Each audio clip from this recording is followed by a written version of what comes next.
sekarang ini. Tidak lupa kepada keluarga, sahabat, dan tabiatnya, dan kita selaku umatnya, yang insya Allah akan selalu taat dan patuh pada ajarannya sampai yaumil akhir nanti. Amin, amin ya robbal alamin. Baik, sebelumnya, perkenalkan, nama saya Bunga Widya Martin dari Prodi Pendidikan Biologi B 2020, Angkatan Nikti 21, dan rekan saya, Tinggal Nur Fadila dari Prodi Pendidikan Biologi 2020, Angkatan Nikti 21. Baik, kami selaku Miss Seremoni yang akan memandu jalannya acara pada pagi hari ini.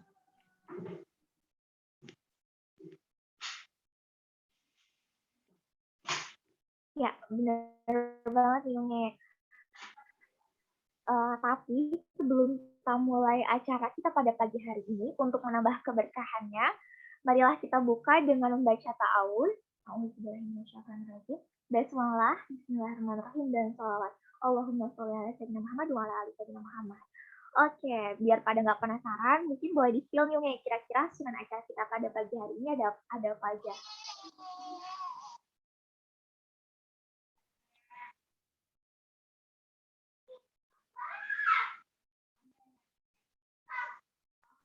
Oke, nah untuk acara kita pada pagi hari ini yaitu akan ada, yang pertama itu ada pembukaan yang tadi telah dibuka oleh Imelda, kemudian akan ada pembacaan tata tertib, pembacaan tilawah, sambutan, pembacaan CV pemateri,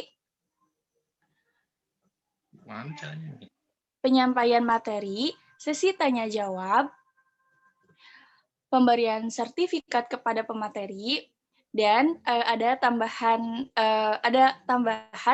acara yaitu akan ada sesi diskusi dengan judul materinya yaitu Ekologi Bersarang Halias Tur Indus di Pulau Bogor. Nah, nanti teman-teman dan para peserta jangan lupa ya aktif dalam diskusinya karena pematerinya nggak kalah keren dan nggak kalah seru nih. Kemudian akan ada penutup dan dokumentasi. Baik, untuk selanjutnya akan ada pembacaan tata tertib yang akan disampaikan oleh Imelda. Kepada Imel dipersilahkan. Baik, terima kasih Yunge. Oke, kakak operator boleh minta tolong ya.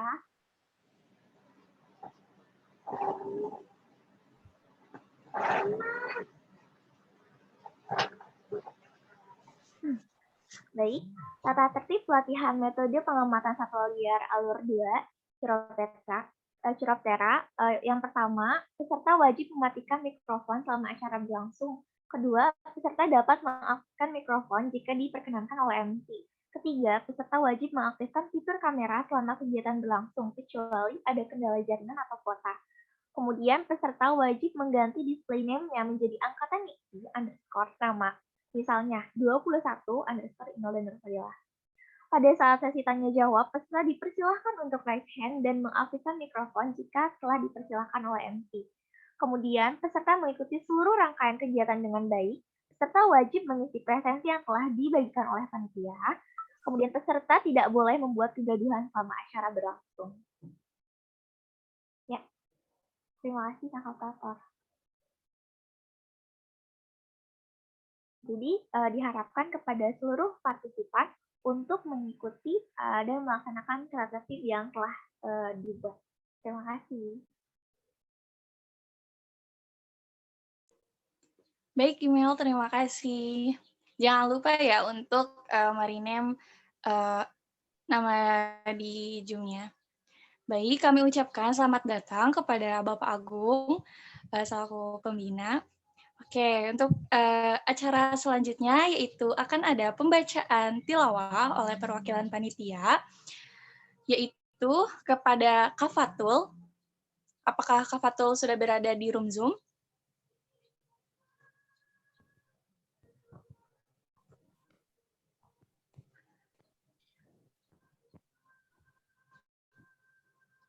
Kak Fatul?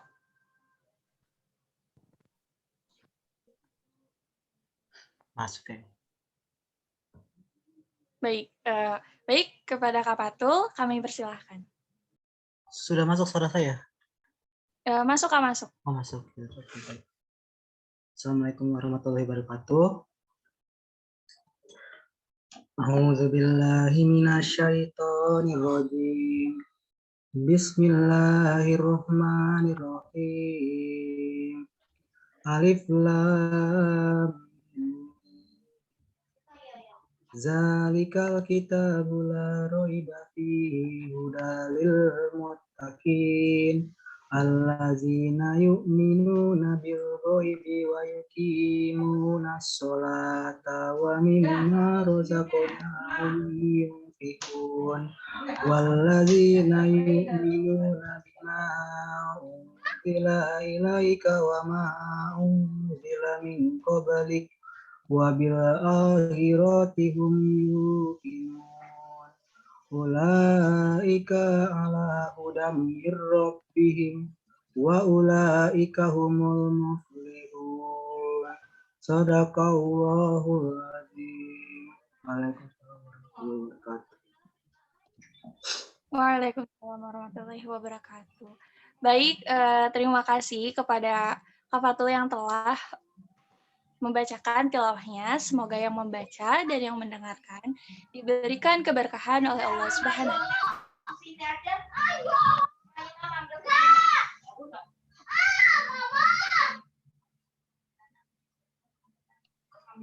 Baik, kita lanjut ke acara selanjutnya. Acara selanjutnya itu akan ada sambutan.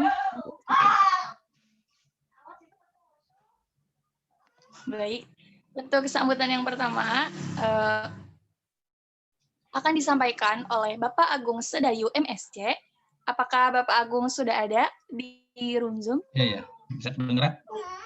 Baik Bapak, kami persilahkan. Ya, makasih. Assalamualaikum warahmatullahi wabarakatuh. Waalaikumsalam warahmatullahi wabarakatuh. Yang saya hormati Ketua Panitia, pengurus NIKTI, terus organizer dari kegiatan ini, ada juga dari senior dan alumni yang juga hadir, dan para peserta sekalian. Yang saya hormati juga pembicara hari ini Pak Isnin, minggu lalu siapa ya? Saya jadi lupa tuh. Terus nanti juga ada Kak Marta yang akan menyampaikan bukan materi sebenarnya, tapi kesempatan untuk melakukan penelitian di Kepulauan Seribu. Jadi bukan materi, mungkin nanti bisa disampaikan oleh Kak Marta. Ya, ini mungkin semacam lanjutan. Kalau minggu lalu Kak Lilia menyampaikan tentang burung, hari ini kita akan mendengarkan dari Pak Isnin tentang kelelawar. Dan di prodi biologi, burung sudah lama diteliti dan kelelawar sedang bagus sekali, peminatnya banyak untuk diteliti. Jadi kelelawar udah berapa orang? 3 orang yang melakukan kelelawar. Dan kita juga mengundang nanti mahasiswa dari pendidikan biologi untuk juga bergabung untuk penelitian-penelitian tentang kelelawar yang berhubungan dengan pendidikan dan kemasyarakatan. Kalau burung mungkin udah banyak ya. Ada Kak Dimas kemarin, terus sebelumnya Kak Ani, dan sudah terbit di Kukila. Jadi bagus sekali perannya mahasiswa di pendidikan. Sementara untuk di non pendidikan di biologi, perannya untuk menghasilkan data yang sifatnya data saintifik, non kependidikan gitu, non kemasyarakatan. Dan itu adalah semacam berbagi peran yang bagus. Nah, untuk hari ini mungkin Chiroptera ini nggak terlalu umum ya, nggak terlalu umum dan belum terlalu terkenal. Image-nya juga mungkin akhir-akhir ini kurang bagus karena selalu dikaitkan dengan COVID-19. Padahal banyak, burung juga banyak bikin masalah. Dulu ada avian influenza. Nah, kalau di kelelawar itu ada ya COVID ini terkenal juga, terus ada Hendra virus, ada Nipah virus, itu banyak sekali. Tapi harusnya dengan kegiatan seperti hari ini, maka kita akan membuat image dari kelelawar maupun burung tidak menjadi image yang buruk ya. Jadi baik dari tim biologi bisa menggali bahwa mereka ini bukan sebuah kelompok hewan yang berbahaya, sama juga dengan burung. Namun jika kita perlakukan dengan kurang baik, dan ini sudah kita lakukan, misalnya di Niktikorak itu bagaimana kita mengedukasi tentang burung peliharaan, itu bagus. Bahwa yang dilakukan di lapangan dengan mengamati burung itu jauh lebih safe untuk Homo sapiens, untuk kita, dibandingkan kita memelihara burung. Kelelawar juga sama, bahwa yang kita amati dia sebagai penyerbuk, kita amati dia sebagai penyebar biji, itu jauh lebih baik dibandingkan jika kelelawar itu sebagai bahan pangan, bahan makanan. Ada beberapa suku kita memanfaatkan kelelawar untuk makanan maupun untuk obat-obatan. Dan ini ya nggak terlalu efektif lah. Ya kalau dibandingin dengan ayam geprek gitu mungkin ya jauh rasanya, kelelawar itu tulang doang. Untuk obat juga sama, mendingan kita beli Panadol gitu, nggak terlalu efektif. Jadi mungkin ini yang harus kita tekankan, dan hari ini Pak Isnin akan menyampaikan segala hal tentang bagaimana kita bisa mengedukasi diri kita sendiri tentang memahami populasi kelelawar, maupun mungkin nanti setiap orang di antara Anda sebagai peserta itu bisa mengadaptasikan apa yang didapat hari ini dalam rencana aksi gitu. Bagaimana kita bisa menyebarkan tentang hal-hal yang barusan saya sampaikan tentang kesehatan masyarakat bisa diterima dengan baik oleh orang-orang di sekitar kita. Ya, saya rasa demikian cukup. Nanti Pak Isnin akan sampaikan dengan lebih detail tentang kelelawar, dan Kak Marta akan sampaikan hal-hal yang lebih detail juga tentang kesempatan penelitian dan PKL di Pulau Bokor. Terima kasih kepada panitia, saya ucapkan selamat berseminar. Terima kasih. Assalamualaikum warahmatullahi wabarakatuh. Waalaikumsalam warahmatullahi wabarakatuh. Terima kasih Bapak sebelumnya atas sambutannya. Baik, selanjutnya akan ada sambutan dari Ketua Pelaksana, yaitu Kak Mei. Kepada Kak Mei, kami persilakan. Baik, terima kasih MC. Bismillahirrahmanirrahim. Assalamualaikum warahmatullahi wabarakatuh. Alhamdulillahirrahmanirrahim. Wabillahi nasta'in wa ala umuri dunya waddin. Wassalatu wassalamu ala asrafil anbiya'i wal mursalin wa ala alihi wa sahbihi ajma'in. Amma ba'd. Selamat pagi semuanya. Yang terhormat Bapak Agung Sedayu MSc selaku pembina kelompok studi KPP Niktikorak UNJ.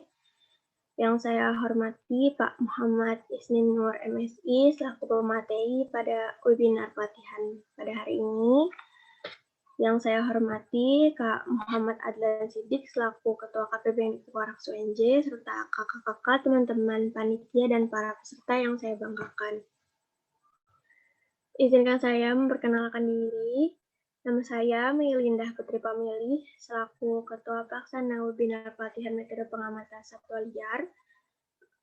Awal kata saya ingin mengucapkan terima kasih kepada seluruh pihak yang telah membantu dalam menyukseskan acara dari awal sampai hari kedua acara pada hari ini. Pada pelaksanaan acara hari ini akan dibahas materi yang berkaitan dengan metode pengamatan satwa liar pada kelas mamalia, khususnya yaitu ordo Chiroptera.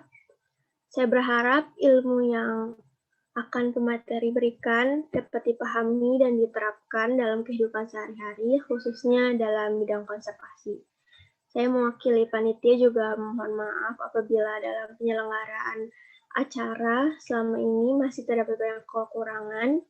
Tetap semangat dalam menjalankan agenda ini sampai penghujung acara nanti. Ambil semua ilmu yang bisa diambil. Sekian dari saya. Apabila masih banyak kesalahan dalam kata-kata saya mohon maaf yang sebesar-besarnya. Wabillahi taufiq wal hidayah. Wassalamualaikum warahmatullahi wabarakatuh. Waalaikumsalam warahmatullahi wabarakatuh. Terima kasih Kak Mei atas sambutannya. Baik, sebelumnya kami ucapkan selamat datang kepada Pak Isnin selaku pemateri pada pagi hari ini. Baik, email selanjutnya saya serahkan kepada email. Ya, Masya Allah. Siap, makasih Unge. Selanjutnya akan ada penyampaian sisi pemateri kita pada pagi hari ini. Buat kakak operator, boleh minta tolong ya.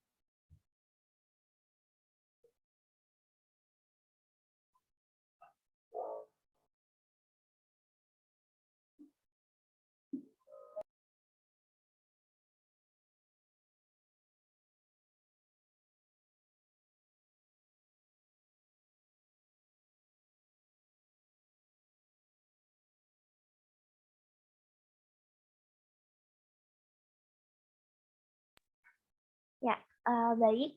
Pemateri kita pada pagi hari ini, beliau adalah Bapak Muhammad Isnin Nur.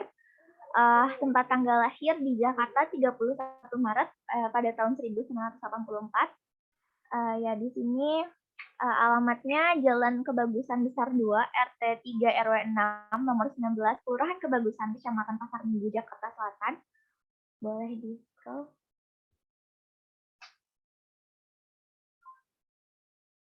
Ya, baik. Di sini ada alamat email dan nomor handphone beliau. Kalau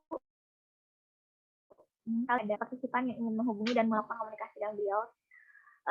Untuk background pendidikannya, beliau bersekolah di SD Negeri 02 Pagi Jakarta, SLTP Negeri 175 Jakarta, SLTA Negeri 49 Jakarta, kemudian S1 di Universitas Negeri Jakarta, jurusan Biologi, kemudian S2-nya Manajemen Lingkungan di Universitas Negeri Jakarta. Ya, boleh di-next.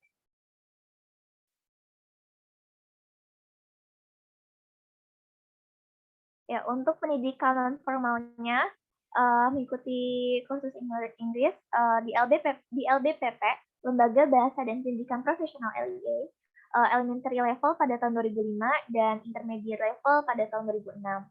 Untuk skills ya, untuk kemampuan itu komputer, Microsoft Office, kemudian Adobe, CorelDRAW, statistical software, dan kemampuan bahasanya itu bahasa Inggris. Di sini untuk pengalaman kerjanya, Masya Allah banyak banget. Yang terakhir menjadi lecturer in Department of Biology, State University of Jakarta pada bulan Januari 2018 sampai sekarang. Selanjutnya.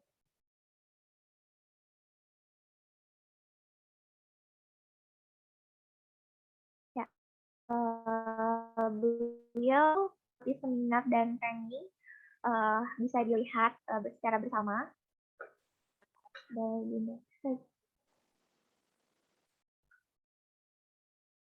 Ya, dan yang terakhir beliau mengikuti sebagai partisipan di online training on survey on monitor of wild animals pada bulan Februari dari tanggal 8 sampai 11 tahun 2021.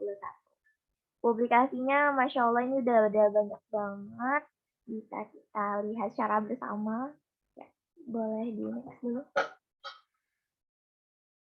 Ya, Masya Allah. Banyak banget ya. Ya, mungkin itu ya. Sisi materi kita pada pagi hari ini. Terima kasih Kak Operator. Ya. Oke. Sebelum itu, apakah Bapak Isnin sudah stay Pak di room Zoom? Ya sudah, insya Allah sudah. Wah, Masya Allah. Apa kabar Pak? Sehat Pak? Alhamdulillah, baik-baik. Alhamdulillah, Masya Allah, mantap. Tanpa menunggu waktu lagi, tanpa buang waktu lagi, karena pasti semuanya udah nggak sabar untuk mendengarkan materi, kepada Bapak Isnin, waktu dan layar kami persilahkan. Mantap. Oke, terima kasih. Saya coba share screen ya. Oke, sudah diberikan akses. Sudah terlihat apa yang saya tanyakan? Masih. Sudah ya? Ya, sudah Pak. Suara saya sudah terdengar ya? Cukup, Pak. Bagus? Volumenya cukup bagus? Oke, mungkin langsung saja, saya tidak akan berpanjang lebar, mungkin lebih singkat dibandingkan Lydia, dan fokus saya mungkin hanya akan menjelaskan sedikit tentang metodenya saja, karena memang untuk kelelawar sendiri saya pengalaman tidak cukup banyak, saya lebih banyak di herpetofauna. Tapi kan memang kemarin sempat mengikuti kegiatan pemantauan satwa liar, dan di sana memang salah satunya ada kelelawar, dan saya memang pernah mengikuti kegiatan pengamatan kelelawar. Jadi mungkin saya hanya sekedar meneruskan ya apa yang sudah disampaikan pada pelatihan beberapa bulan yang lalu. Ya, saya ucapkan terima kasih kepada panitia yang sudah memberikan kesempatan kepada saya untuk bisa meneruskan materi yang saya peroleh pada saat pelatihan kemarin untuk disampaikan kepada mahasiswa dan juga rekan alumni. Tadi saya lihat banyak juga, ada Marta, ada Cuil, ya, ada juga Juki. Semoga terutama memang untuk mahasiswa, semoga nanti kita bisa membuat standarisasi yang sama ya secara nasional untuk mengamati kemarin burung yang sekarang mungkin ke kelelawar. Minggu depan insya Allah akan kita bahas sedikit tentang standarisasi metode untuk pengamatan herpetofauna. Fokusnya mungkin ke anura, bukannya ke reptil, tapi mungkin ke anura. Dan saya ucapkan juga terima kasih kepada Pak Agung. Memang sebenarnya yang menjadi wakil itu adalah Pak Agung, tapi karena Pak Agung berhalangan kalau tidak salah pada waktu itu, jadi Pak Agung meminta saya mewakilkan beliau untuk menghadiri kegiatan tersebut. Namun qadarullah pada saat pelaksanaan saya kena musibah, ada keluarga ya, istri saya kena COVID, sehingga saya tidak bisa optimal mengikuti kegiatan pelatihan tersebut. Jadi pada saat Shirley WA saya menanyakan kesediaan untuk mengisi kelelawar, sebenarnya saya agak ragu karena saya untuk kelelawar sendiri tidak terlalu concern waktu itu untuk mendengarkan, karena memang lagi kalau tidak salah sedang tes PCR kalau salah. Jadi memang mendengarkannya di jalan. Tapi pas saya lihat PPT ya semoga saya bisa menyampaikan. Nanti misalkan ada yang sedikit menyimpang, saya mohon bantuan Lia kali ya untuk meluruskan apa yang saya sampaikan. Oke, tujuan dari pelatihan kemarin sebenarnya tidak melihat atau membandingkan metode apa yang paling bagus ya, tapi kita menentukan metode apa yang umum digunakan untuk pengamatan kelelawar. Jadi dari sekian banyak kita rumuskan metode apa yang paling umum dan mungkin bisa kita gunakan secara nasional. Dan yang paling penting adalah standarisasi teknis dalam pelaksanaan setiap metode. Jadi untuk MISTED standarisasinya seperti apa, HARPA standarisasinya seperti apa, dan yang lainnya juga seperti itu. Standarisasinya yang di teknisnya ya, standarisasi teknis yang perlu disamakan di setiap pengamat. Sama seperti yang sebelumnya, burung juga sama, ada point count, ada transaksi segala macam. Tapi yang paling penting adalah standarisasinya. Untuk point count jaraknya berapa yang paling baik yang disepakati, seperti itu. Jadi untuk metodenya sebenarnya bisa lebih dari satu dan bukan melihat mana yang lebih baik. Oke, salah satunya adalah kelelawar yang disampaikan pada waktu itu. mamalia sebenarnya paling banyak, ada terenggiling juga, ada apa lagi ya saya lupa. Tapi untuk primata tidak ada, ikan juga tidak ada. Nah, untuk kelelawar, pendahuluannya ini semua mungkin sudah pada tahu ya, kelelawar itu berasal dari bahasa Yunani, yaitu cer artinya tangan dan teror artinya sayap, yaitu mamalia yang memiliki sayap. Namun sebenarnya kelelawar itu bukan satu-satunya mamalia yang memiliki sayap dan bisa terbang. Ada Dermoptera. Dermoptera juga memiliki sayap dan bisa terbang. Namun kemampuan terbangnya berbeda dengan si kelelawar. Kelelawar lebih handal, lebih mirip dengan burung. Sehingga banyak metode yang digunakan untuk pengamatan burung juga digunakan untuk pengamatan kelelawar, terutama metode yang menggunakan perangkap yang independent observer ya, itu hampir sama dengan metode yang digunakan untuk burung.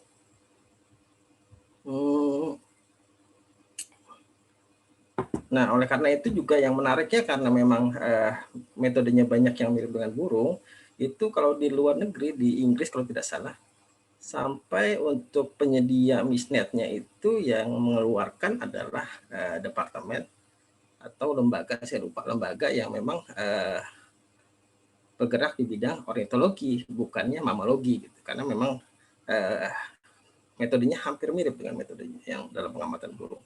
Nah, kelebihannya kelelawar itu karena dia perpaduan ya antara mamalia dan juga burung ya. Jadi mamalia yang bisa terbang.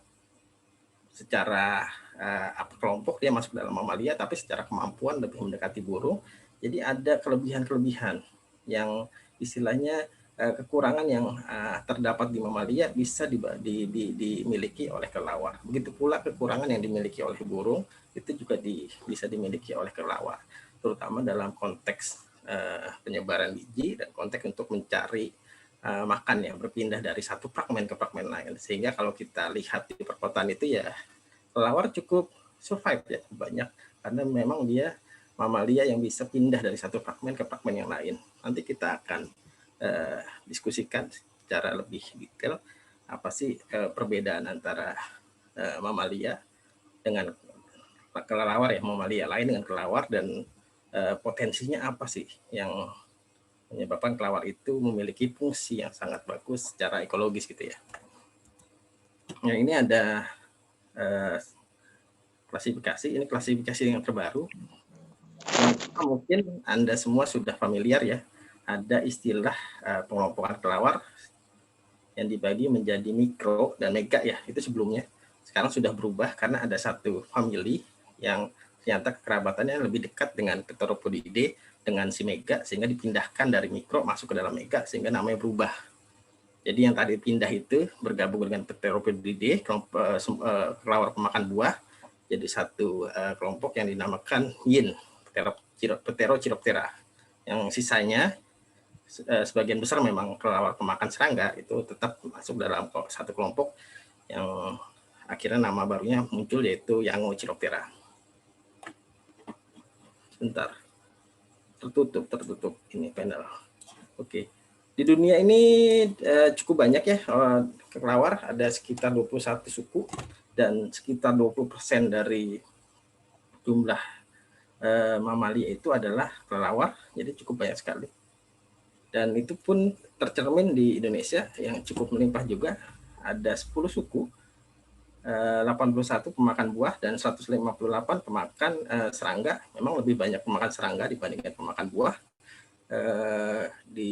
Kalau di tropis memang sangat tinggi ya, itu ada sekitar 17% ya dari kelelawar yang ada di dunia ditemukan di Indonesia, karena kondisinya tropis di mana ketersediaan pangannya sangat tinggi, buahnya tinggi, serangganya juga tinggi ya.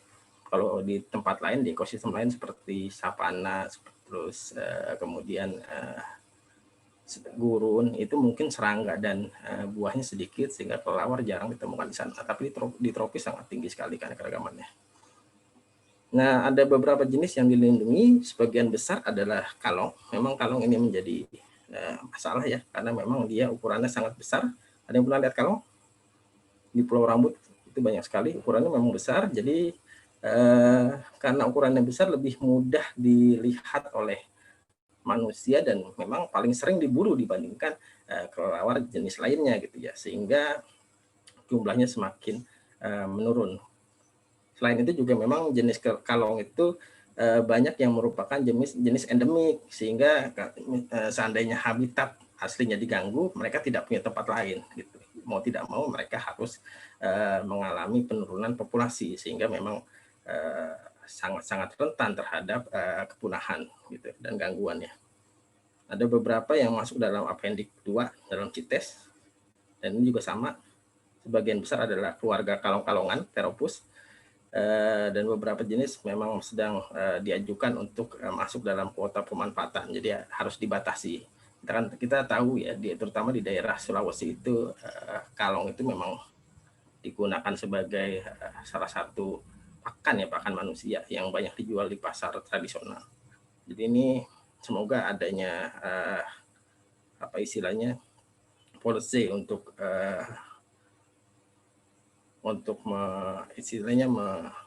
melihat berapa kuota yang bisa diambil, itu mungkin bisa mengurangi perburuan ke kalong. Oke. Ini yang tadi saya sempat singgung, ada perubahan dari Megachiroptera dan Mikro menjadi Yin dan Yang. Saya lebih suka menyebutnya Yin dan Yang. Ini seperti dalam mitologi Cina ya, Yin dan Yang. Kalau saya sebenarnya lebih suka untuk mengklasifikasikan berdasarkan Mega dan Mikro, karena secara ekologi ini sudah cakep ini dan sangat menentukan metode apa yang akan kita terapkan untuk mengkoleksi kelompok, misalkan kelompok Mega. Kelompok Mega itu kan sebelumnya memang sebagian besar adalah kelompok pemakan buah, sedangkan Mikro itu kelompok pemakan serangga. Ini konsekuensinya terhadap metodologi cukup signifikan. Ada cerita kalau saya pribadi pengamatan ke kelelawar, dan kemarin juga yang timnya si penelitian Hakam dan teman-teman, itu sebagian besar hampir 90% yang kita peroleh adalah kelelawar pemakan buah ya, bukan pemakan serangga. Jadi lebih banyak yang diperoleh oleh Hakam dengan menggunakan misnet yang standar lah, yang standar diterapkan dipasang di di bawah kanopi, bukan di atas kanopi, atau mungkin bukan di daerah yang terbuka, di bawah kanopi, namun di hutan kota atau taman kota. Itu sebagian besar adalah kelelawar pemakan buah, bukan kelelawar pemakan serangga. Hal ini disebabkan karena memang ada perbedaan dasar. Yang pertama adalah kemampuan ekolokasi.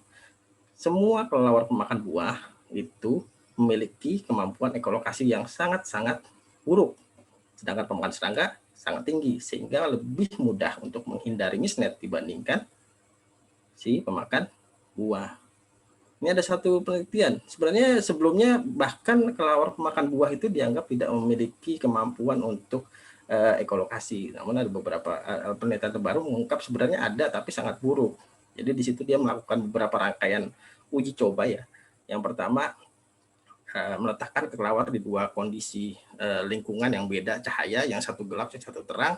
Ternyata suara klik.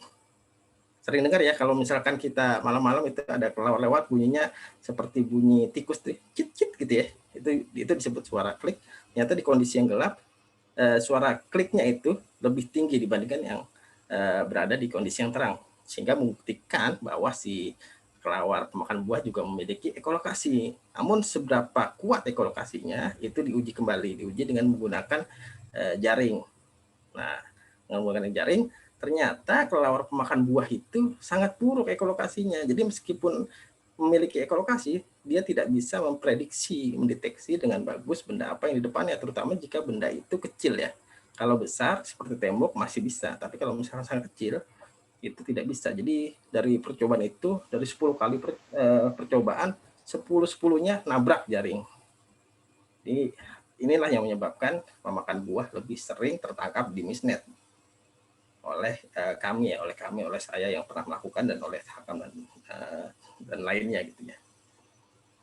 Hal ini menyebabkannya memang ekolokasinya sangat-sangat buruk dibandingkan pemakan serangga gitu. Jadi memang ada konsekuensi yang sangat signifikan dari kelompok dengan metode yang digunakan.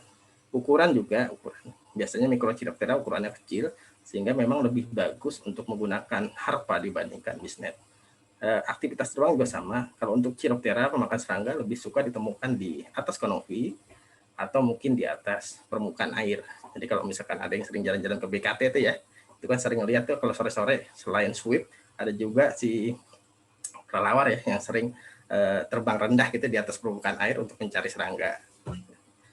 Jadi memang untuk lokasi juga sangat penting sebagai apa istilahnya referensi di mana metode atau method yang akan kita terapkan itu harus dipasang gitu ya. Jadi harus ada penguatan yang kita mau tangkap apa Chiroptera, Micro Chiroptera atau Mega Chiroptera.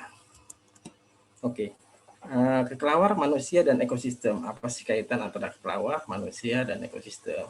Yang tadi sudah disampaikan oleh Pak Agung. Kelelawar memiliki banyak fungsi dan semoga yang kita lihat itu hanya fungsi baiknya, fungsi jeleknya kalau bisa agak dikesampingkan kan ya. Masalah dia pembawa virus segala macam mungkin agak sedikit kita kesampingkan. Kita lebih fokus untuk melihat manfaatnya, fungsinya. Salah satunya yang cukup terkenal adalah sebagai polinator ya, sama dengan burung dan juga serangga. Mungkin untuk polinator kemampuannya sama dengan burung karena dia bisa melewati fragmen ya di perkotaan dan juga mungkin di hutan mereka bisa melewati berbagai macam habitat yang berbeda gitu ya. Jadi mungkin untuk masalah efikasinya hampir mirip dengan burung. Yang menarik adalah penyebar biji. Kelelawar itu kalau dilihat dari kemampuan yang menyebarkan biji ini lebih bagus dibandingkan burung dan juga dibandingkan mamalia, terutama primata ya. Contohnya primata, sorry. Karena kalau diamati memang cara dia untuk mengambil buah itu berbeda dengan mamalia dan juga burung. Ada satu penelitian dilakukan oleh si Thomas kalau tidak salah, tapi si Thomas ini beliau melakukan penelitiannya di savana. Jadi dia memberikan nomor kepada setiap buah yang ada di sana, nomor 1, 2, 3 gitu ya.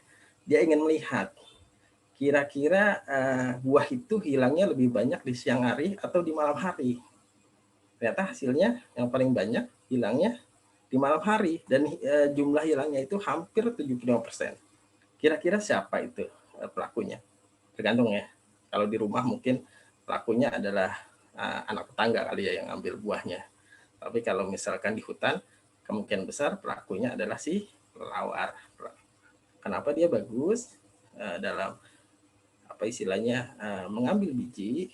Karena pertama kelelawar itu tipikalnya kalau kita lihat primata, contohnya owa lah, owa yang frugivore. Kalau si lutung kan lebih ke folivor ya, frugivore. Owa dan bajing lah, bajing. Mereka itu memang mengambil buahnya dipetik ya, dipetik. Tapi makannya memang selalu di pohon induk, tidak jauh dari pohon induk. Jadi diambil, paling agak masuk ke dalam sedikit, makan. Tapi tetap di pohon induk. Sedangkan kelelawar tidak ada cerita tuh. Makan di tempat yang sama. Dia mematuhi PPKM. Take away semua. Jadi ambil makan, dibawa pulang. Dibawa ke tempat makannya. Gitu. Dan itu cukup jauh. Sampai sekitar ya ada yang mencapai 50 meter juga dari lokasi pohon induknya. Itu yang pertama. Jadi memang mereka selain memetik dan selalu membawa makanannya sehingga kemampuan untuk menyebarkan bijinya, kalau kita bicara efektivitas penyebaran bijinya dilihat dari kuantitatif dan juga kualitatif, dia paling bagus dibandingkan si owa. Itu yang pertama ya.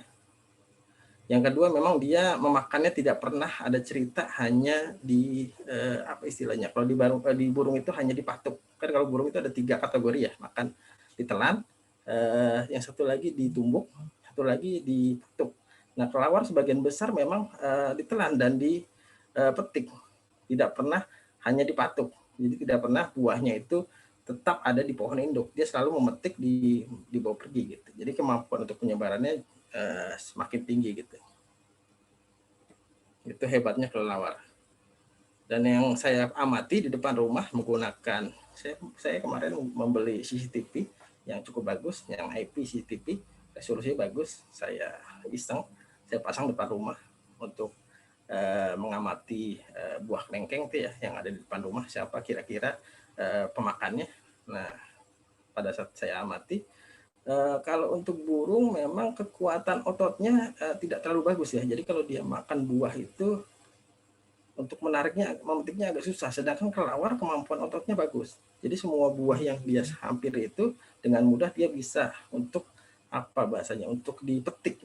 Nah kalau burung agak kurang bagus ototnya, sehingga burung lebih fokus untuk mengambil buah yang ukurannya kecil. Ukurannya besar biasanya sama dia ditinggalin. Jadi kalau misalkan saya lihat di depan rumah itu banyak burung kutilang segala macam gitu ya, bulbul, itu menghindari buah kelengkeng. Dia lebih suka mencari buah yang lebih kecil ukurannya. Sedangkan kelawar buah yang besar seperti kelengkeng sama segala macam tetap dia ambil karena dia kemampuan ototnya untuk mengambil atau memetik buahnya bagus ya dibandingkan di burung. Terus manfaat lain dari si kelelawar apa? Yaitu sebagai pengendali populasi serangga, ini Chiroptera ya, Microchiroptera, sangat bagus untuk mengendalikan serangga, dan mereka juga ditemukan banyak dalam jumlah banyak di perkotaan, jadi sangat bagus dalam mengendalikan serangga yang terdapat di perkotaan.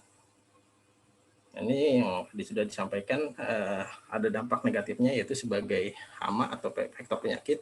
Yang paling terkenal adalah COVID ya, 19, yang diduga ada 3 hipotesis sebenarnya, yang salah satunya adalah penyakit ini diperoleh dari kelelawar.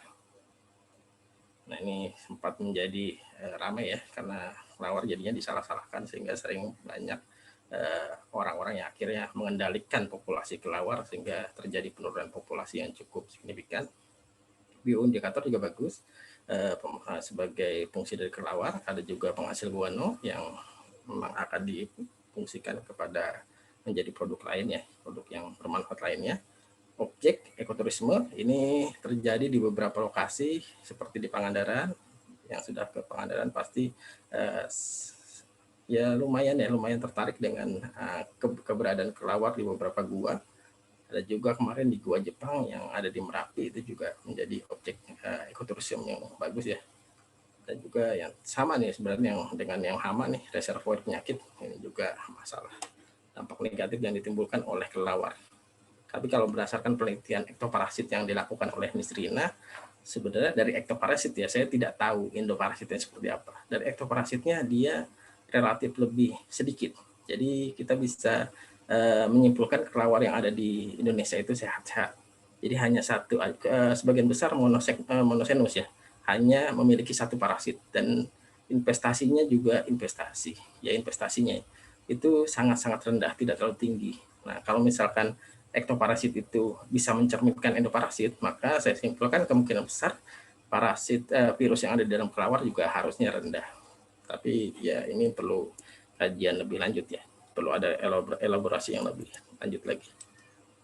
Oke, untuk identifikasi yang tadi saya bilang, sebenarnya saya tidak terlalu handal untuk identifikasi kelelawar. Saya lebih banyak berkecimpung pada kelelawar perkotaan dan kelelawar pemakan buah, jadi saya mungkin tidak akan terlalu menekankan bagaimana cara mengidentifikasi kelelawar ya. Ada beberapa karakter penting yang untuk identifikasi ya, digunakan untuk identifikasi. Yang pertama cakar pada jari sayap kedua. Ini sebenarnya untuk menentukan apakah dia kelompok Pteropodidae pemakan buah atau bukan. Selanjutnya ada selaput kulit antar paha di bawah ya, kaki belakang ya, kaki belakang. Jadi ada sayap antar kaki belakang tuh. Kemudian ekor, ada yang independen, ada yang dependen, ada yang lepas, ada yang tidak lepas gitu ya. Telinga ada tragus dan antitragus. Tragus itu kalau di telinga manusia kan ada celah tuh ya. Tragus itu atasnya dan antitragus itu bawahnya. Ada tonjolan dua nih. Tonjolan yang di atas itu namanya tragus, yang di bawah adalah antitragus. Yang punya telinga mungkin bisa dicek apakah ada tragus atau ada antitragusnya ya. Kemudian untuk hidung dan lipatan kulit pada kelelawar no-slip ya, Rhinolopus dan teman-temannya. Kemudian pola warna rambut dan membran, ini biasanya untuk membedakan antar jenis. Jadi misalkan dari Cynopteris, untuk membedakan Cynopteris dengan antar genus, untuk membedakan Cynopteris dengan Chironac dengan apalagi itu Rhopsetus segala macam, mungkin dilihat dari pola warna rambut. Struktur gigi ini untuk melihat suku juga, dan ukuran tubuh luar dan tengkorak ini penting untuk membedakan jenis. Karena kalau untuk Sineptoro sendiri, untuk membedakan mana yang spink, mana yang brachiotis, mana yang Thylaceus itu bukan dari karakter biasanya, tapi dari ukuran. Kalau ukurannya lebih besar, dia masuk dalam spink. Sedangkan ukuran sedang biasanya masuk dalam brachiotis. Seperti itu ya. Jadi sangat penting ukuran tubuh dalam identifikasi kelelawar. Nah, ini ada gambaran visual mengapa ekor menjadi karakter penting dalam mengelompokkan suku ya. Jadi ada ekor yang seperti ini, ada ekor yang setengah ya, setengah bebas, tapi setengah tidak bebas. Ada yang tidak berekor. Nah, ini Nycteridae memiliki ekor yang bercabang. Jadi seperti huruf T. Di sini sebenarnya bercabang nih, bercabang. Dan juga ada ekor yang apa istilahnya tidak bebas, tapi selaputnya ini, selaput membrannya ini tidak melengkung seperti ini ya, tapi ada dua lengkungan, tidak satu lengkungan tapi dua lengkungan. Ini ciri khas dari Rhinolophidae. Nah, ini ciri khas dari si Pteropodidae, adanya cakar di jari kedua. Jadi kalau Anda menemukan kelelawar, kalau Anda lihat ada cakar di jari kedua, berarti dia masuk ke dalam kelompok pemakan buah. Anda juga bisa melihat moncongnya. Biasanya kalau pemakan buah itu moncongnya agak panjang ya, dibandingkan pemakan serangga. Pemakan serangga itu pesek semua, jadi tidak terlalu apa ya istilahnya, tidak ya, hidung dan mulut sama. Sedangkan pemakan serangga itu pemakan buah itu moncongnya biasanya lebih panjang, terutama Macroglossus itu sangat panjang sekali. Oke, mungkin lanjut ke metode survei yang menjadi inti dari pelatihan kemarin. Ada dua sebenarnya yang disampaikan, yaitu observer independent atau perangkap. Di sini peneliti tidak tergantung dengan pengamat ya, jadi pengamat bisa menjauh dari lokasi untuk mendapatkan koleksi ya, koleksi kelelawar. Yang kedua adalah observer dependent, ini tergantung dengan pengamat. Contohnya adalah point count, jadi memang untuk mendapatkan data harus ada pengamat langsung, point count, transect dan lain sebagainya. Sedangkan yang observer independent ini adalah perangkap, misnet, harpanet, dan apa lagi? Biasanya di kelelawar ada 3, misnet, harpanet, dan harpanet harpa. Yang satu lagi adalah bed detector, biasanya menggunakan aplikasi bioakustik. Oke, yang pertama jaring kabut ini paling mudah ya, paling mudah dibawa karena ringan. Pemasangannya juga relatif lebih mudah. Jadi kalau misalkan kita mau koleksi kelelawar ya paling terutama di hutan ya paling ideal menggunakan misnet karena lebih mudah dibawa, tidak terlalu berat, enteng, dengan berbagai macam ukuran ya. Ada yang apa istilahnya, ada yang 75 ini maksudnya tingkat beratnya ya. Jadi semakin kecil denirnya itu semakin ringan, semakin besar denirnya itu semakin berat. Nah, biasanya denir yang berat itu atau misnet yang berat itu fungsinya untuk menangkap kelelawar yang ukurannya besar seperti Pteropus. Jadi jangan menggunakan denir yang ukurannya kecil atau ringan untuk menangkap Pteropus, karena kemungkinan besar misnet yang Anda gunakan akan berlubang atau mungkin bisa terbawa oleh Pteropus karena kekuatannya Pteropus sangat kuat ya, sangat tinggi ya. Contohnya itu kalong-kalong yang biasa diamati di Pulau Rambut. Fleksibel dan area cakupannya cukup luas. Kita mungkin sudah familiar dengan misnet, dia ukurannya cukup luas, seperti layar tancap ya ukurannya. Kalau saya bilangnya layar tancap ya, jadi ukurannya bisa mencapai 18 meter. Jadi tergantung, bisa yang paling kecil 6 meter. Tapi biasanya kalau untuk pengamatan kelelawar di hutan itu kita menggunakan misnet yang ukurannya kecil ya. Kalau misalkan pengamatannya di area yang terbuka, mungkin kita bisa menggunakan misnet yang ukurannya cukup panjang.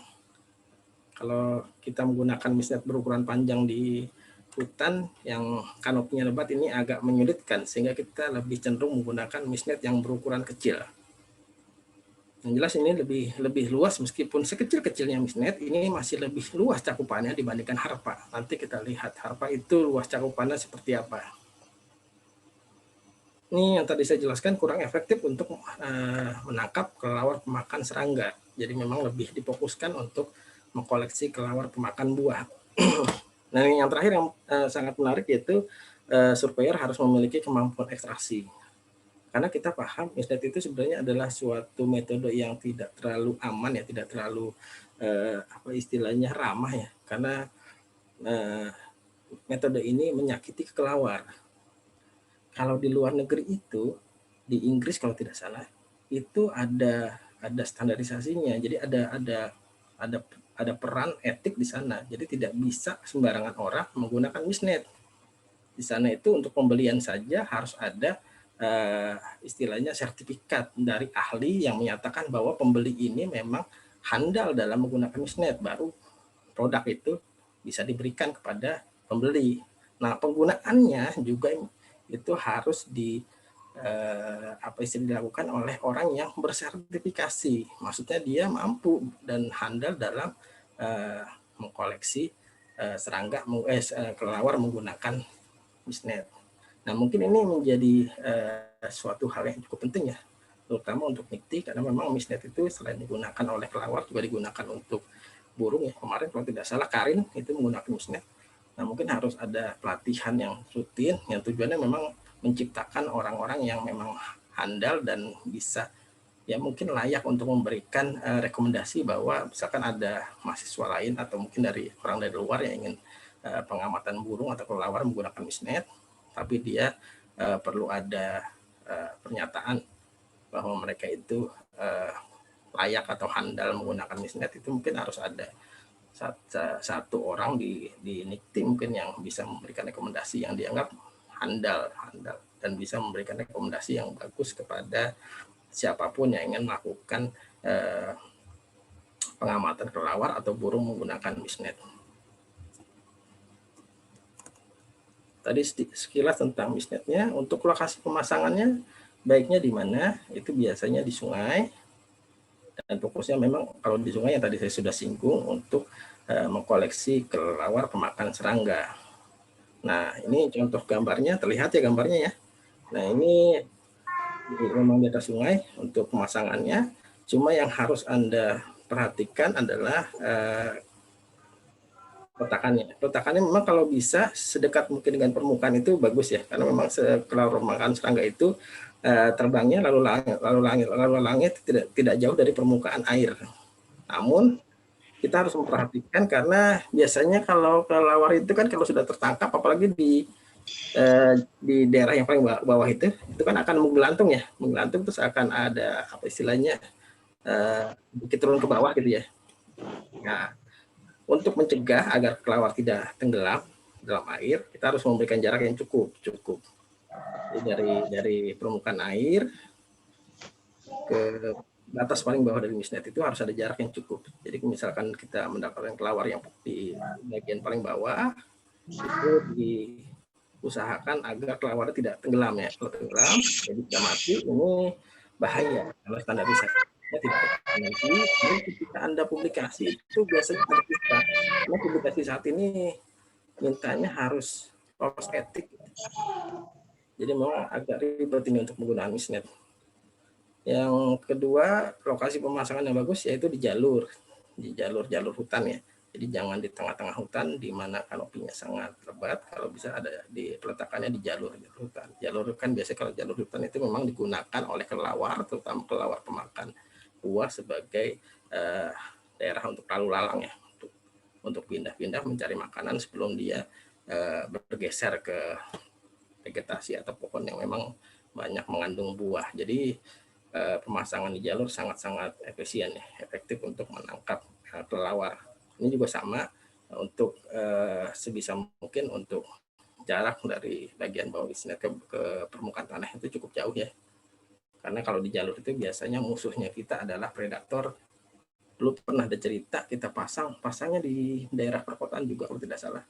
Itu kita tinggal deh, setelah kembali lagi 30 menit setelah pemasangan kembali lagi untuk pengecekan, ada satu kelelawar yang hilang karena dimakan oleh kucing. Dimakan oleh kucing. Jadi ini memang harus diperhatikan untuk jaraknya. Kalau untuk di hutan di jalur kalau bisa ya lebih dari 1 meter lah.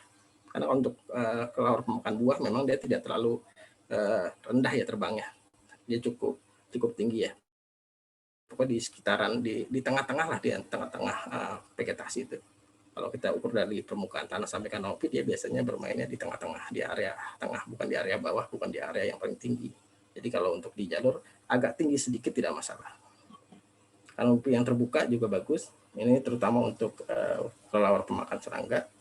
Dan direkomendasikan untuk membuat settingan huruf V ya. Artinya kita menggunakan 2 misnet sebenarnya. 2 misnet yang kita setnya itu menjadi huruf V. Gambarnya ada tidak di sini, gambar tidak ada ya, paham ya? Jadi ada 2 misnet yang kita dempetkan tapi kita bentuk menjadi huruf P. Nah ini fungsinya untuk meningkatkan perolehan kelelawar, karena kelelawar biasanya meskipun dia kelelawar pemakan buah yang ekolokasinya sangat buruk, terutama pada saat musim hujan, mereka masih mampu mendeteksi adanya jaring dan biasanya mereka menghindar. Nah dengan setting V ini diharapkan ketika dia menghindar, mereka tertangkap di jaring yang selanjutnya. Makanya rekomendasinya harus menggunakan misnet yang settingnya itu bentuk V ya. Metode pemasangan yang biasa kita gunakan adalah metode tiang dengan menggunakan 2 tiang kanan kiri untuk mensupport si misnetnya. Yang kedua adalah metode gantung. Contohnya seperti gambar di samping ini nih. Jadi ditarik ke atas. Kita harus menyiapkan banyak peralatan memang untuk metode gantung. Yang pertama adalah tiang untuk mensupport misnetnya ya. Ada 1 yang di bagian atas, kanan kiri 2, bawah 1 lagi. Jadi ada 4 tiang, ada 4 istilahnya frame untuk menguatkan si misnet. Kemudian diikat dengan tali. Di sini menggunakan katrol juga untuk ditarik. Katrol ini penting karena yang tadi saya bilang, misnet itu sangat apa istilahnya tidak ramah ya. Jadi kalau bisa kita melakukan pengecekannya itu secara rutin setiap 30 menit sekali ya. Nah kalau misalkan di atas ini kan dengan ada katrol kita mudah ya untuk misalkan sudah dapat banyak nih kita turunkan dengan menggunakan katrol. Tapi kalau misalkan tidak menggunakan katrol, kita akan kerepotan nih karena harus naik ke atas pohon dulu untuk bisa melepaskan semua kelelawar yang tersangkut di misnet. Nah ini ada catatan penting, jika menggunakan misnet sebaiknya dipindahkan di hari yang pertama dan hari berikutnya karena ada apa istilahnya hasil pengamatan yang menyatakan bahwa kelelawar itu kalau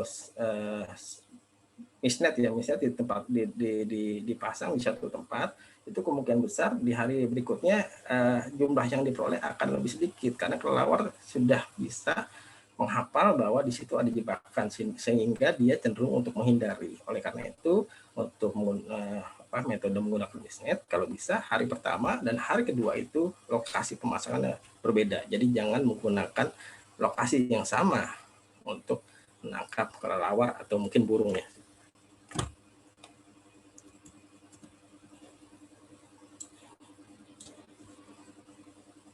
Nah, ini juga ada sedikit modifikasi pemasangan misnet. Kalau tadi kita melihatnya adalah pemasangan yang vertikal ya, yang sangat umum.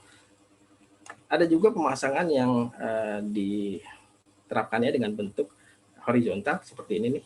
Jadi kita balik ya. Jadi kita bentuknya tidak vertikal, tapi kita misnetnya kita tidurkan, gitu ya, tidurkan.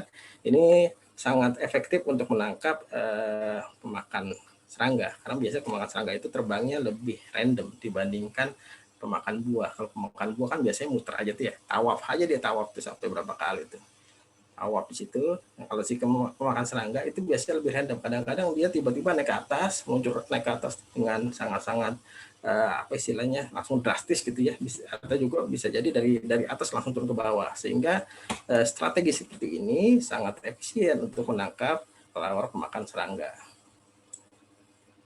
Begitu juga untuk kalong juga sama, hampir sama. Kalau Pteropus dia juga kadang-kadang terbang random dari atas tiba-tiba langsung menuju ke bawah.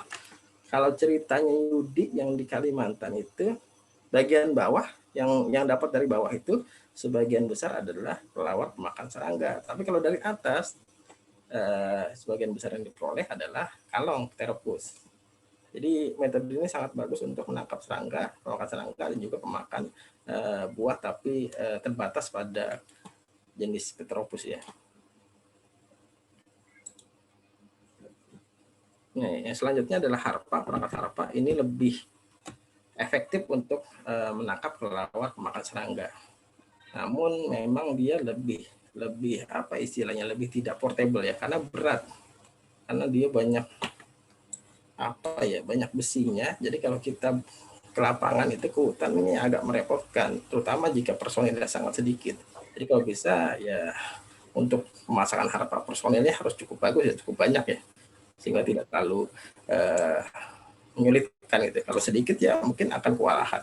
Karena ini berat, dan ini tergantung banknya. Ada yang banknya 2, ada yang bank yang 3, ada yang 4. Jadi semakin banyak banknya semakin berat, tapi mungkin efektivitas perolehan kelawarnya semakin tinggi. Mudah ekstraksi nih. Ini cukup aman bagi kelawar. Jadi setiap kelawar yang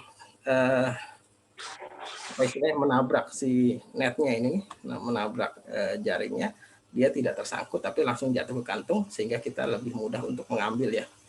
Kalau misalnya itu kan memang harus benar-benar punya kemampuan.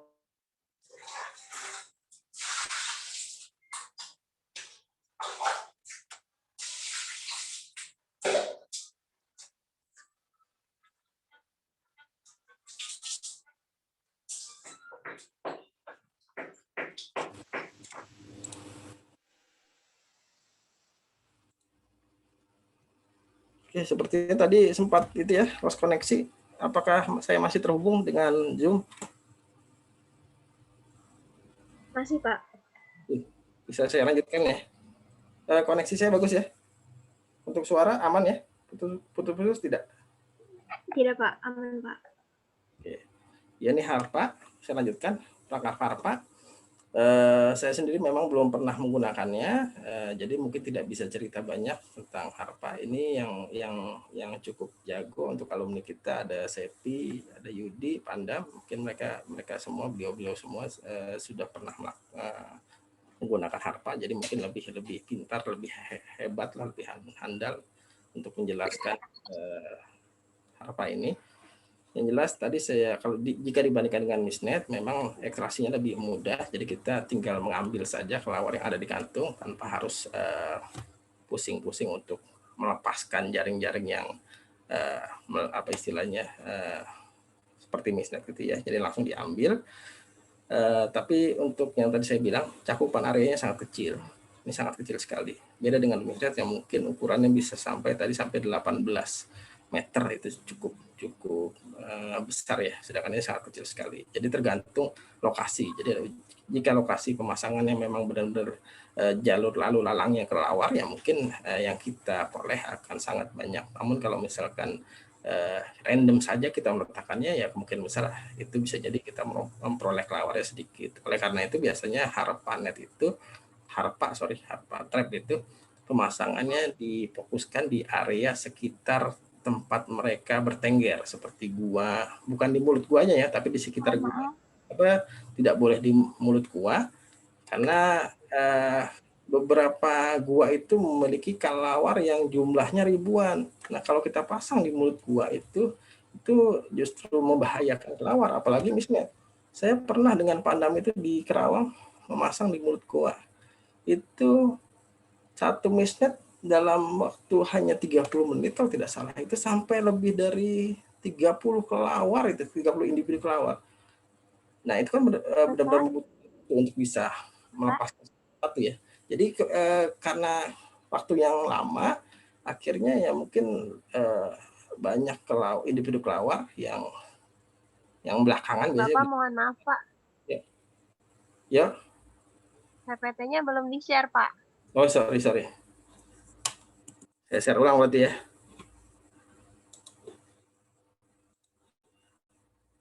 Ini koneksinya dari kemarin agak jelek memang di rumah.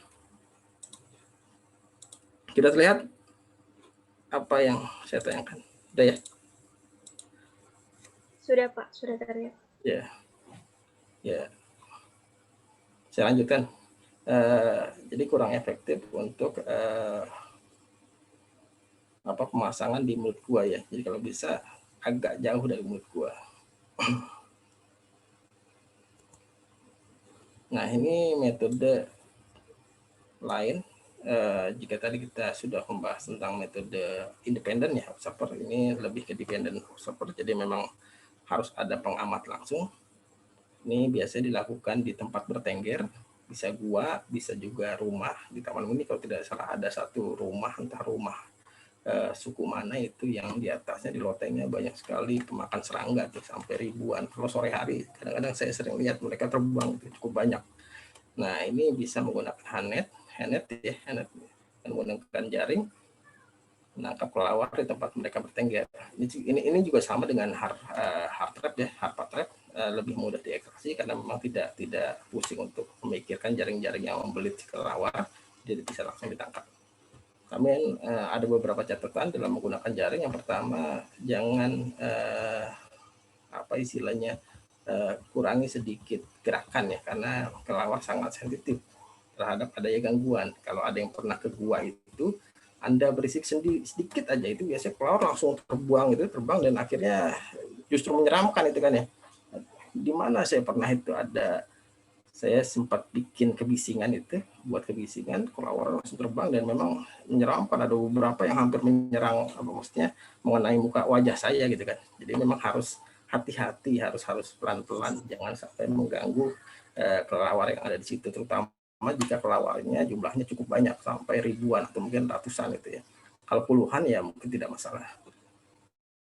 Kemudian jaring tidak boleh disapu. Jadi menangkap kelelawar jangan seperti menangkap kupu-kupu. Kalau kupu-kupu kan biasa kita menggunakan shift net itu kita sapu gitu ya. Jangan seperti itu karena itu dapat merusak sayap kelelawar. Jadi kita harus pelan-pelan seperti itu. Jadi kelelawar yang bertengger kita dekatkan jaringnya biar kelawarnya masuk sendiri ke dalam jaring, tidak kita sapu, itu bahaya. Lakukan di pagi menjelang siang, jangan malam hari, karena malam hari kelawarnya keluar ya, jadi tidak ada di dalam gua, percuma nggak dapat. Kalau siang hari ini saya juga kurang paham, saya juga belum baca mengapa harus di pagi menjelang siang. Ya, kemungkinan besar mungkin ini waktu yang bagus karena kelelawar itu baru saja selesai beraktivitas dan mungkin baru istirahat, jadi mungkin kondisinya dia masih cukup tidak terlalu aktif ya. Kalau siang mungkin karena istirahatnya sudah cukup, dia mulai aktif kembali. Apalagi sore hari mereka sudah persiapan untuk kembali beraktivitas, biasanya cukup tinggi aktivitas itunya, pergerakannya cukup tinggi. Jadi sarannya memang di pagi menjelang siang. Kemudian ada metode bioakustik menggunakan bed recorder, detektor. Ini memang agak mahal. 5 tahun yang lalu waktu ada pengajuan alat, saya pernah usulkan alat ini. Hari itu 10 tahun yang lalu. Itu 10 tahun yang lalu harganya saja sudah 30 juta.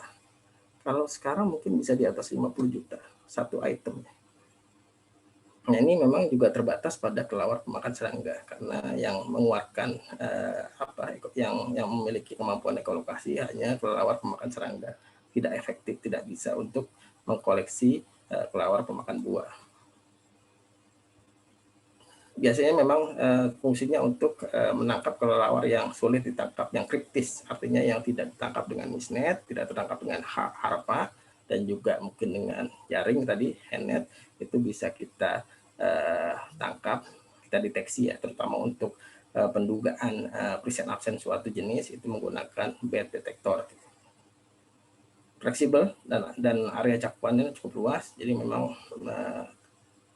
alat ini bisa merekam kelelawar yang cukup jauh, ada beberapa meter dari alat itu masih bisa terekamnya dengan sangat bagus dan masih bisa dikenali ini jenis apa. Namun karena ini menggunakan alat yang mesti ada database-nya, ya terkadang sangat bergantung dengan database yang tersedia. Jika database yang tersedia cukup bagus, maksudnya semua jenis itu sudah masuk database-nya ke dalam alat ini, yaitu bisa sangat bagus dalam menangkap semua jenis kelelawar. Tapi kalau seandainya database-nya sangat sedikit, mungkin hanya beberapa suara yang tersedia di alat itu, ya kemungkinan besar efektivitasnya juga tidak terlalu tinggi.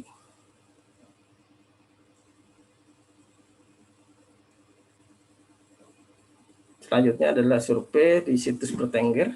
Ini juga suatu upaya yang dilakukan. Jika tidak berhasil menggunakan misnet juga harpa ya, kita bisa mengunjungi lokasi-lokasi bertenggernya kelelawar Namun menurut saya ini lebih apa bahasanya, lebih memerlukan banyak biaya ya, karena menentukan lokasi bertengger itu terkadang lebih susah dibandingkan melihat kelelawar yang beraktivitas. Ini agak susah, terutama di perkotaan, agak susah untuk mencari lokasi bertengger. Yang kemudian adalah survei di situs bertengger. Ini ada dua cara, dengan cara hitung langsung dan hitung saat kelelawar keluar dari daerah tempat bertenggernya. Hitung langsung itu biasanya kita menghitungnya pada saat di dalam gua, itu pada saat pagi hari atau siang hari, dengan cara menghitung langsung menggunakan lampu buara merah biasanya yang tidak terlalu mengganggu kelelawar. Nah, itu biasa kita lakukan di gua, kita hitung di gua itu, atau mungkin bisa menggunakan kamera yang resolusinya bagus, dan juga mungkin kamera yang lensanya itu bisa ada fitur untuk infrarednya, itu mungkin lebih bagus. Tapi jika tidak ada, ya mungkin kamera biasa, tidak masalah.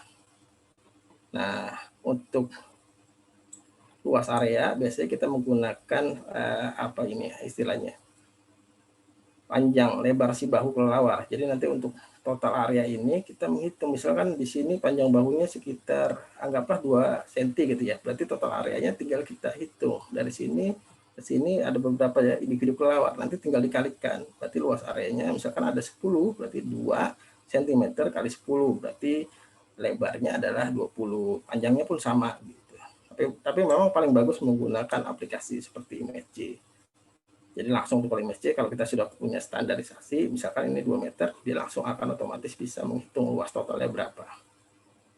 Nah, yang kedua, hitung saat kelelawar saat keluar dari tempat bertengger. Ini biasanya kita harus menentukan mereka keluarnya melewati berapa pintu, 1 pintu kah, 2 pintu kah, atau berapa pintu gitu. Jadi kalau hanya 1 pintu, mungkin kita fokuskan pengamatan pada pintu tersebut. Namun kalau ada 2 pintu, ya terpaksa harus ada 2 observer atau personil yang mengamati di masing-masing pintu gitu ya. Bisa dengan menghitung langsung menggunakan telecounter ya, telecounter ada berapa yang keluar. Bisa juga menggunakan teknik fotografi bersama, jadi di foto. Ini harusnya kelompok burung sudah seringnya pengamatan. Kalau tidak salah dulu Pak Pascal sering apa istilahnya melatih mahasiswa pengamat burung untuk mengamati dan mengestimasi populasi burung air yang keluar masuk si Pulau Rambut. Harusnya sudah pada jago, jadi tidak perlu saya jelaskan lebih detail untuk yang perhitungan individu kelelawar. Nah, hitung langsung ini juga sebenarnya kalau misalkan kita harus melihat, kalau misalkan di lokasi bertenggernya itu terdapat satu jenis, ya kita harus bisa membedakan ini jenis apa, ini jenis apa. Itu ya, biasanya caranya dengan melihat bagaimana dia terbang, hampir sama dengan burung. Bagaimana cara dia terbang, ukurannya juga kita lihat. Kemudian waktu terbang, waktu keluarnya, kan biasanya setiap jenis kelelawar itu waktu keluarnya tidak sama. Ada yang keluarnya sebelum maghrib, ada yang keluarnya pas maghrib, seperti itu ya. Jadi waktu keluar juga harus dicatat karena memang sangat identik dengan beberapa jenis kelelawar. Kemudian pencatatan data ada dengan cara manual dan cara digital. Sebenarnya ini di luar pelatihan kemarin, ini saya tambahkan. Manual biasanya kita menggunakan kertas ya, kertas yang kita catat. Tapi kalau saya tidak terlalu suka penggunaan manual, saya lebih suka menggunakan digital. Ada 2 aplikasi yang sering saya gunakan, Cellform dan Appsheet ya. Appsheet itu biasanya saya gunakan ketika kondisi lingkungan pengamatannya itu sinyal internetnya masih bagus, sehingga saya bisa langsung input. Keuntungannya dari Appsheet ini bisa kolaborasi dengan beberapa pengamat, sehingga apa yang dicatat oleh satu pengamat itu dapat langsung terbaca oleh pengamat yang lain gitu. Dan juga misalkan ada pimpinan proyek dan juga ada pelaksana proyek, tanpa harus ke lapangan pun pimpinan proyek sudah bisa melihat data apa saja yang sudah dikoleksi oleh apa istilahnya observer di lapangan. Dan keuntungannya si Appsheet juga bisa langsung membuat infografis, tapi mungkin infografisnya masih sederhana, jadi mungkin bisa langsung dilihat dari tabel atau dari histogram segala macam. Ini jenis apa yang paling banyak ditemukan gitu. Jadi memang sangat bagus. Kalau Servo masih terbatas pada pendataan saja. Untuk visual apa istilahnya infografisnya belum ada, dan pemetaan juga tidak ada. Website itu ada pemetaan juga. Jadi bisa kita tayangkan pemetaannya ada di titik mana gitu ya. Jadi saya sarankan memang kalau bisa sekarang mulai berpindah ke digital ya, karena manual saya menganggapnya agak repot ya. Apalagi kalau jenis yang kita catat cukup banyak, kita perlu bawa papan jalan, terus kertas yang berlembar-lembar. Terkadang kalau hujan sering juga tuh basah dan akhirnya rusak ya. Kalau handphone mungkin ya sama-sama rusak sih kalau kena hujan, tapi mungkin lebih mudah untuk untuk diantisipasi ya. Artinya ketika hujan kan langsung bisa disimpan dalam plastik ya, atau mungkin dari awal sudah menyiapkan apa bahasanya itu yang biasa digunakan ojek online tuh, anti air. Jadi saya rasa lebih efektif untuk pendataan di lapangan dibandingkan menggunakan cara yang manual ya. Tapi dua pilihan itu terserah dari observer sih, mana yang dianggap lebih praktis, lebih efisien, lebih nyaman ya silakan dipilih. Ini ada beberapa catatan yang mesti dilihat dalam pengamatan kelawar. Yang pertama adalah apa data yang Anda akan ambil, kekayaan jeniskah. Kalau kekayaan jenis mungkin cukup untuk melist present absence setiap spesies saja. Kelimpahan relatif ini berarti harus menghitung jumlah individu, namun tidak perlu untuk menghitung satuan area karena kita hanya melihat kelimpahan relatif. Sedangkan kelimpahan absolut atau yang lebih sering dikenal dengan istilah densitas itu kita perlu menghitung satuan area sehingga kita bisa mendapatkan apa istilahnya jumlah persatuan area gitu kan ya, kepadatannya seperti apa. Dan ada beberapa faktor yang mesti dicatat dalam pengambilan data seperti cuaca, variabilitas sumber pakan, kemudian bulan purnama juga penting karena memang terutama untuk kelelawar makan buah semakin terang harusnya semakin bagus ya, karena memang makan buah itu yang paling kuat adalah di penglihatan dibandingkan yang tadi saya bilang ekolokasinya. Oleh karena itu matanya kan untuk makan buah matanya lebih besar dibandingkan makan serangga. Yang terakhir adalah landscape dan topografi dari suatu lokasi, itu juga perlu dicatat dalam tabel pengamatan. Oke, mungkin itu saja dari saya. Selanjutnya silakan jika ingin ada yang didiskusikan. Baik, Bapak, sebelumnya terima kasih. Sebelumnya, kami ucapkan selamat datang kepada alumni yang telah hadir pada acara pagi hari ini. Baik, acara selanjutnya yaitu sesi pertanyaan kepada para peserta dan alumni. Jika ada pertanyaan boleh disampaikan melalui chat room Zoom atau bisa open mic, tapi sebelumnya boleh raise hand terlebih dahulu. Baik, email boleh tolong dipantau ya, siapa tahu ada yang udah raise hand. Terima kasih.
Ya, baik.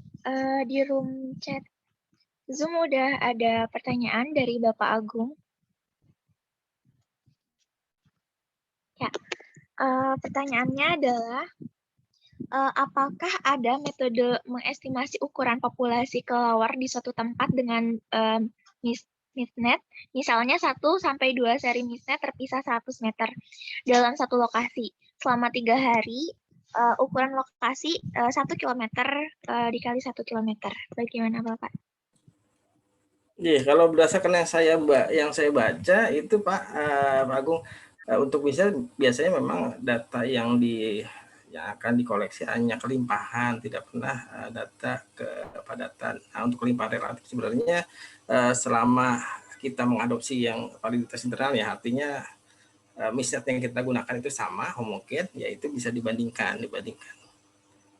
Untuk ukuran populasinya hanya terbatas kelimpahan relatif, tidak bisa untuk menghitung kelimpahan kelimpahan absolut. Dan memang untuk melihat kelimpahan relatifnya juga formulanya mesti memperhitungkan luas misnet, cakupan misnet itu ada luasnya berapa, dan kemudian waktu samplingnya. Jadi kalau misalkan waktu samplingnya 1 malam, itu kita harus standarisasi untuk dibandingkan ke pengamatan yang 2 malam gitu.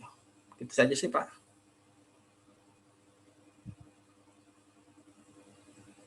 Ya, baik, terima kasih Pak Isnin. Bagaimana? Apakah ada lagi yang ingin bertanya?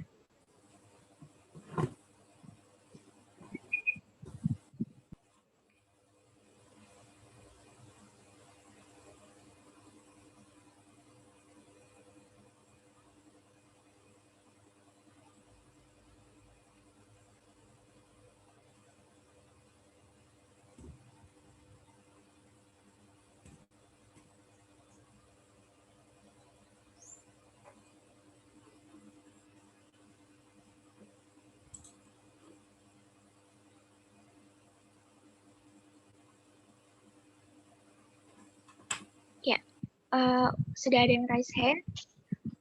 Ya, kepada Kak Adlan, silahkan open mic, Kak. Ya, sebelumnya perkenalkan, nama saya Adlan dari KPB Angkatan 2019 ya Pak. Saya ingin bertanya Pak, kan di metode pengamatan ini kan ada yang pakai alat terutama misnet ya. Nah itu sebenarnya untuk ada standarisasi untuk orang yang boleh pakai metodenya nggak sih Pak? Kan soalnya kalau misalnya masih jatuhnya amatir gitu, itu bisa ngelukain kelelawarnya nggak sih? Jadi pertanyaan saya itu Pak, maksudnya ada standar orang yang boleh pakai metode pengamatan alat nggak gitu? Jelas nggak Pak pertanyaannya? Ya, tadi sebenarnya saya suara saya sudah keluar ya. Tadi sudah saya singgung sebenarnya untuk misnet ini, ya untuk misnet memang harus ada, kalau di luar negeri sudah mulai ya. Jadi setiap siapapun yang akan menggunakan misnet harus ada rekognisi, harus ada sertifikat segala macam yang menyatakan bahwa observer ini sudah handal terutama dalam mengekstraksi si kelelawar. Ya kan yang paling susah itu di misnet adalah mengeluarkan kelelawar dari jaring, ya kan. Bagaimana cara kita melepaskan kelelawar dari dari jaring-jaringnya itu.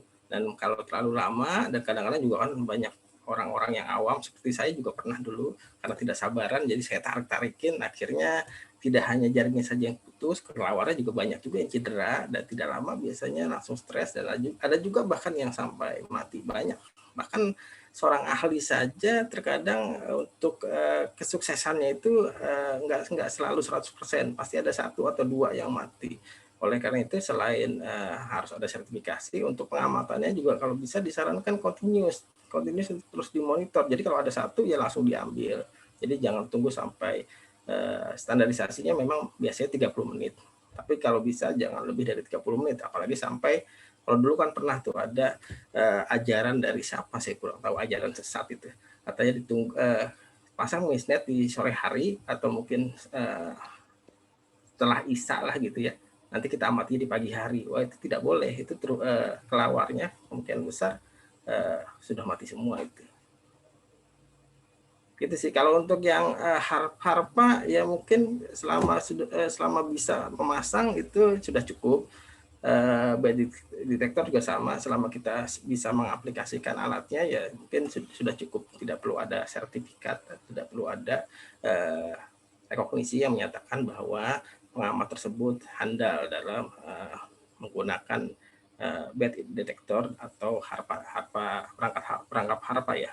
Ya mungkin itu sih yang bisa saya jelaskan untuk apa tadi masalah sertifikasi ya, sertifikasi untuk penggunaan metode. Ada lagi yang mau ditanyakan?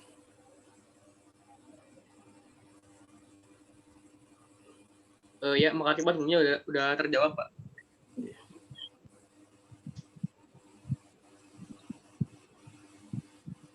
Ya, Bapak, ada pertanyaan masuk di room chat Zoom terkait dari KST.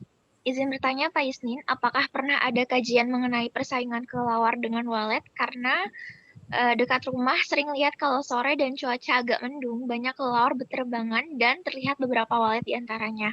Kurang paham untuk jenisnya Pak, namun ukurannya kecil dan apa mungkin itu jenis pemakan serangga juga ya Pak?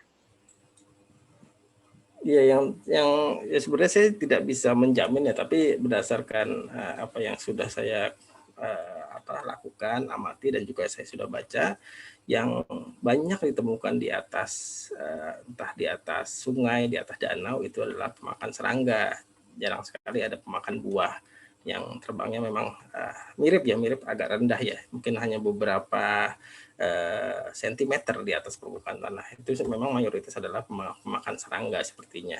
Dan memang ukurannya tadi diperjelas oleh ST, ukurannya kecil dan itu kemungkinan besar memang pemakan serangga. Kalau pemakan buah ukurannya besar. Ya jauh lah perbandingannya. Jadi kemungkinan besar adalah pemakan serangga. Permasalahan ada kompetisi atau tidak, saya belum kaji sih, kalau misalkan pakannya sama, kemungkinan besar memang ada kompetisi. Tapi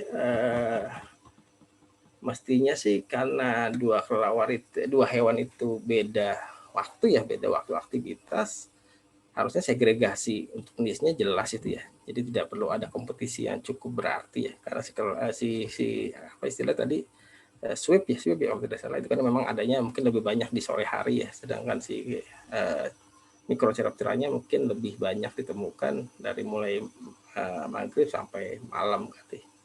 Jadi harusnya kalaupun ada kompetisinya agak ya sebenarnya sudah ada pemisahan, sudah jelas sehingga kompetisinya harusnya rendah gitu. Itu sih yang bisa saya jawab, mungkin cukup jelas Esti.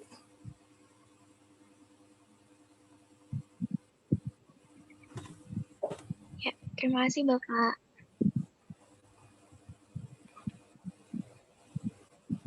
Ya, dari Pak Agung juga ada tambahan. Beliau bilang biasanya kalau ada walet sama kelelawar muter-muter di satu tempat, berarti ada fikus raksasa berbuah. Walet dan kelelawar ngincer serangga yang ada di dalam buah fikus.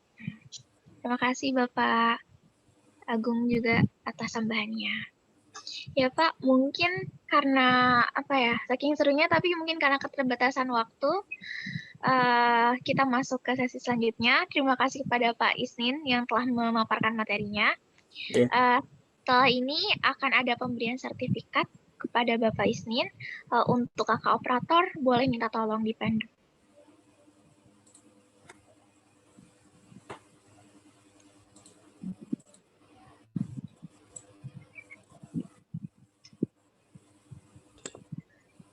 Assalamualaikum Pak Isnin.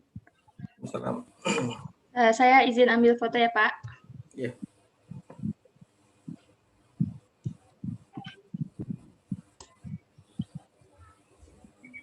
Baik Pak, 1, 2, 3.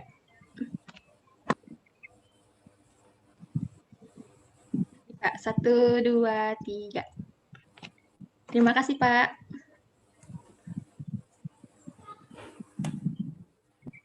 Ya, baik, terima kasih kooperator. Kepada Bapak Isnin, terima kasih sekali lagi telah memaparkan materinya. Insya Allah sangat bermanfaat untuk kami semua. Sebelum melanjut ke sesi selanjutnya, jika kepada Bapak Isnin, jika ingin live duluan mungkin karena ada urusan lain, dipersilahkan. Namun apabila ingin tetap stay di sini juga dipersilahkan, Pak. Terima kasih banyak, Pak. Terima kasih. Ya mungkin saya tutup kali untuk presentasi dari saya. Terima kasih. Mohon maaf jika ada kekurangan mulai dari penyampaian atau mungkin dari perkataan saya yang mungkin menyinggung salah satu atau beberapa orang gitu ya. atau mungkin kelompok yang ada yang merasa tersinggung, jadi mungkin saya minta mohon maaf dan semoga yang saya sampaikan sesuai ya. Ini tadi Lilia tidak sempat memberikan arahan karena tadi saya sampaikan bahwa saya tidak terlalu optimal dalam mengikuti kegiatan ya. Semoga yang saya sampaikan ya, hampir sama dengan apa yang disampaikan dalam pelatihan kemarin. Terima kasih kepada panitia dan juga pada Pak Agung yang sudah memberikan kesempatan kepada saya. Saya izin pamit mungkin ya karena masih ada pekerjaan lain. Assalamualaikum warahmatullahi wabarakatuh. Ya. Waalaikumsalam Waalaikumsalam warahmatullahi wabarakatuh. Masya Allah. Terima kasih, Pak. Baik, Mel, seru banget ya materinya. Iya nih, Umi, seru banget. Oke nih, sebelum kita lanjut, gimana kalau kita jargon dulu, Mel? Boleh tuh, sambil cek semangat ya. Iya nih, benar banget. Sama ini ya di room chat-nya nih. Atau mau open mic juga nggak apa-apa, ya nggak Mel? Biar tambah rame. Kita ya. Oke. KP Psikoraks UNJ ke langit luas bersama KPB Psikoraks. Salam Cinta Bumi. Yeay. Rame banget ya Mel ya? Iya, masih pada semangat tinggi banget. Berarti nggak pada ngantuk ya pesertanya? Enggak dong, kan materinya seru. Iya, dan habis ini bakal ada acara yang gak kalah serunya nih. Sekarang akan ada sesi diskusi, yaitu terkait pemaparan kesempatan PKL atau skripsi ekologi bersarang Haliastur Indus di Pulau Bokor yang akan diambil alih oleh Kamarta. Apakah Kamarta sudah ada nih di room Zoom? Halo Kamarta. Ya, sudah ada. Baik. Apa kabarnya, Kak? Baik. Baik. Baik nih, Kak. Sudah siap, Kak, untuk mulai diskusi pada pagi ini? Oke, sudah siap. Baik, Kak. Saya serahkan ya kepada Kakak untuk memulai diskusi. Oke, sebelumnya terima kasih ya. Ini santai aja sih, diskusi terbuka aja sih, istilahnya saling ini. Tapi maaf ya pakai masker double karena ini posisinya masih di sekolah. Dan tadi juga ninggalin rapat sekolah sebentar. Ya, jadi ya saya perkenalkan dulu. Istilahnya saya Marta, angkatan KPB Psikoraks angkatan 2006, tapi angkatan di Pendidikan Biologi UNJ itu angkatan 2005. Untuk tadi agak sedikit koreksi, sebenarnya bukan di Pulau Bokor, di Pulau Kotok. Pulau Kotok, Kepulauan Seribu. Kalau Pulau Bokor masih dekat dengan, iya nggak apa-apa sih. Jadi gini, sebelumnya mungkin cuman sekedar sharing, dan itu pun agak mendadak ya, maaf kepada panitia, karena waktu itu juga sempat dapat, ini langsung aja ya, mungkin penelitian yang ada yang nantinya akan misalkan dari teman-teman NIKTI itu mau, maupun PKL maupun skripsi, itu adalah yang lagi bersarang ini adalah elang laut perut putih atau elang laut dada putih. Ya, Haliastur leucogaster. Jadi Haliatus leucogaster. Bukan Haliastur Indus.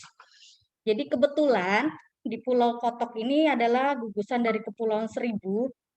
Ya dulunya beberapa orang di KPB Psikoraks juga bergabung di tim namanya tim JAN. Yang dulu Devi kayaknya masih ada di sini ya. Devi juga dulu adalah staf dari JAN. Dan sebelumnya juga, sebelum Devi, itu saya juga merupakan staf dari JAN, tapi karena satu dan lain hal, karena kesehatan, jadi saya mengundurkan diri. Tetapi ternyata tim JAN itu masih menghubungi saya di Pulau Seribu tersebut. Jadi antara sampai sekarang pun meskipun saya sudah keluar dari tim JAN itu, tim JAN ini bergerak di penyelamatan satwa, mau satwa domestik ataupun satwa liar. Jadi salah satunya yang ada di Kepulauan Seribu yaitu di Pulau Kotok adalah Haliastur indus dan Haliastus leucogaster. Ya, jadi dulu saya sempat penelitian di sana bersama si Kak Irma Saputri, istrinya Kak Jihad. Itu sempat kami penelitian, tapi kami bukan penelitian bukan penelitian biologi dulu, yaitu kemasyarakatan yang Pak Agung tadi sempat singgung. Jadi yang istilahnya yang pendidikan pun jangan kecil hati, tidak bisa untuk penelitian di kepulauan seperti itu. Jadi bisa kemungkinan itu sangat besar kemungkinannya. Jadi dulu itu kami mengambil tentang kemasyarakatan, jadi tentang konservasinya. Nah, minggu yang lalu ternyata dapat laporan dari tim JAN yang bergerak di bidang konservasi rehabilitasi elang laut dan elang bondol tersebut. Mereka menghubungi dan mengirimkan sebuah foto ke saya. Saya nggak bisa publikasikan karena itu nanti ada penulisan jurnal mengenai laporan itu, jadi saya nggak bisa publikasikan dulu. Nah, di situ mereka menghubungi saya berkaitan sama bisa nggak kalau misalkan mahasiswa itu ada yang nolong kami di misalnya di Pulau Seribu, yaitu terutama di Pulau Kotok ini. Beberapa foto yang dikirimkan dilaporkan, Mbak Marta ini ada elang laut yang sedang bersarang. Terus di foto itu sangat jelas sekali fotonya, itu saya lihat, oh ini elang laut ya Mas? Iya, elang laut Pak. Bisa nggak istilahnya nanti dikaji lagi biasanya seperti apa sih kalau misalkan sudah mau tahap breeding. Nah, saya lihat itu sarangnya sudah mulai dikumpul ya. Iya, sudah mulai pengumpulan sarang. Nah, ternyata dia bersarang di garis besarnya di Pulau Kotok Timur, itu daerah Jaan. Jadi Pulau Kotok ini terbagi dua, Kotok Timur, Kotok Barat, dan Kotok Tengah. Kotok Tengah itu biasanya resotnya. Nah, Kotok Barat biasa resot, tapi resot sudah mati. Yang biasa masih aktif adalah Kotok Tengah. Nah, Kotok Timur ini adalah kotok yang tempat mereka mes tim JAN ini. Nah, dan ternyata benar dari foto tersebut itu posisinya di daerah Pulau Kotok, di daerah pantai timurnya. Dan ternyata agak masuk ke dalam sedikit karena elang laut kan kebetulan di Kotok Timur ini anginnya agak lumayan, jadi dia menyaringnya di sekitar agak ke tengah sedikit. Nah, yang saya ingin adalah istilahnya, marilah kita jalin kerjasama lagi bersama tim JAN yang kemarin itu sempat saya juga telepon juga, dan ternyata koordinatornya kan masih Kak Femke Den Haas yang orang Belanda, dan dia bilang itu bagus sekali jika mahasiswa ada yang bantu saya, kata dia gitu. Dan karena kebetulan tim yang di Pulau Kotok itu adalah bukan istilahnya bukan dari tim peneliti, mereka hanya tim pekerja lapangan yang istilahnya yang tidak tahu mengenai ekologi, yang tidak tahu mengenai istilahnya bagaimana dari habitat elang atau bagaimana secara ilmunya, mereka hanya tahu secara lapangannya bagaimana mengurus elang yang direhabilitasi dan begitu. Jadi secara ilmiahnya mereka tidak tahu.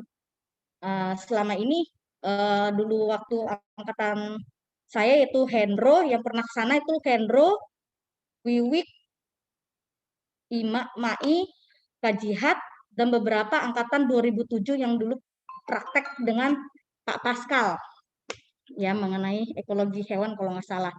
Nah, di sana ternyata sangat berpotensi untuk pengambilan data, yaitu PKL ataupun skripsi. Mereka masih membuka lebar untuk kita, dan sempat juga minggu lalu saya telepon Pak Agung secara mendadak dan beliau istilahnya memberi respon.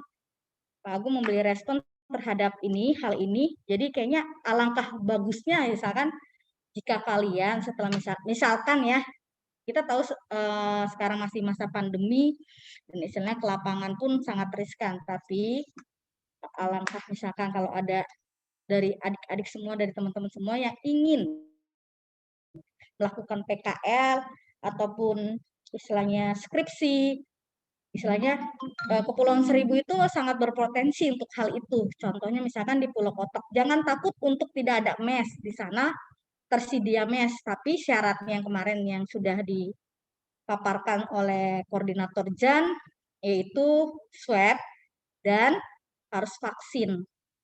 Seperti itu. Jadi kan juga menyelamatkan tim Kotok yang di Pulau Kotok tersebut juga. Jadi mereka Pulau Kotok ini sebenarnya pulaunya dekat Pulau Kelapa. Kalau kalian udah pernah Pulau Kelapa, Pulau Kotok, di Pulau Kotok kecil, kita ini posisinya Pulau Kotok besar. Jadi Pulau Kotok besar ini adalah tempat rehabilitasi elang laut dan elang bondol di situ. Jadi belum banyak sih anak NIKTI yang datang ke sana karena ke sana itu memang harus perizinan dari kehutanan dan perizinan dari Jan dan kebetulan istilahnya kalau anak NIKTI mau ke sana pun ada udah terbuka lebar kesempatan untuk sana penelitian seperti itu. Jadi yang sempat agak ini kok sempat ini ya. Oh iya, kok nggak disambung lagi setelah misalkan Devi keluar ataupun apa? Karena banyak sekali program yang ternyata kalau di situ juga ada, misalkan di sini ada Devi, ada mengenai lumba-lumba juga berjalan di Taman Nasional Bali Baratnya. Mereka mempunyai tempat rehabilitasi lumba-lumba. Yang dulu saya bekerja di Karimun Jawa, nah di situ dari Karimun Jawa tidak dapat izin secara kuat, akhirnya dilimpahkan ke Taman Nasional Bali Barat seperti itu. Jadi istilahnya alangkah baiknya saya hanya menyampaikan apa yang menjadi istilahnya mungkin humasnya ke bawah terus kali ya, karena dulu dari NIKTI sampai lulus pun jadi humas terus, jadi masih ke bawah untuk mempublikasikan apa yang menjadi sebenarnya ini hak-hak adik-adik atau teman-teman yang sudah ada terbuka jaringan terbuka lebar seperti ini banyak, gak harus burung. Ternyata mereka juga membuka makaka ataupun istilahnya berkaitan dengan monyet di Lampung kalau nggak salah, di Taman Nasional Lampungnya ya, seperti itu sih sharingnya begitu. Baik, apakah ada pertanyaan dari teman-teman yang lain?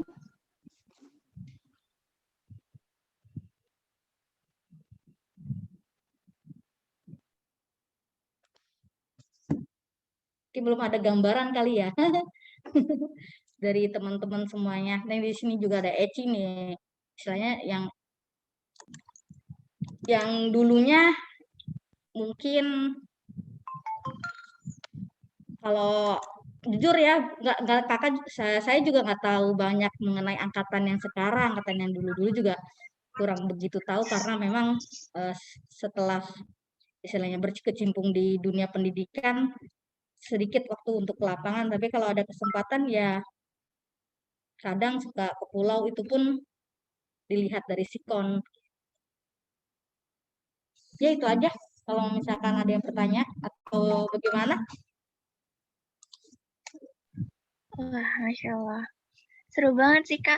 Kak, kalau misalkan nanti ada yang tertarik nih, Kak, kira-kira untuk penelitian ke sana, nanti harus bisa menghubungi siapa, Kak? Kak Marta sendiri atau bagaimana, Kak? Bisa, misalkan kalau ngubungin kakak kan nomornya ada di grup NIKTI ya, tinggal dihubungin atau melalui Pak Agung.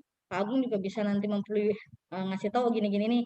Soalnya ini kalau menurut saya ya ini bagus sekali, bukan dilihat dari burungnya aja gitu. Jadi memang ternyata mereka ini si elang laut ini adalah elang liar. Elang liar yang istilahnya entah mungkin habitatnya cocok gitu. Ekologinya si Pulau Kotok ini cocok. Memang rata-rata ini masih hutan ya.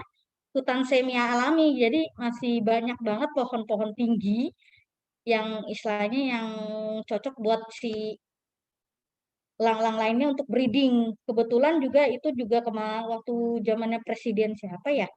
Itu sudah lepas liarkan elang bondol dan itu berhasil sampai 4, kalau nggak salah 4 sampai 5 keturunan gitu elang bondolnya tersebut. Nah sekarang mungkin karena tidak ada elang bondol yang bersarang, akhirnya elang laut inilah yang bersarang. Karena kalau ada elang yang bersarang di dalam satu pulau biasanya berantem.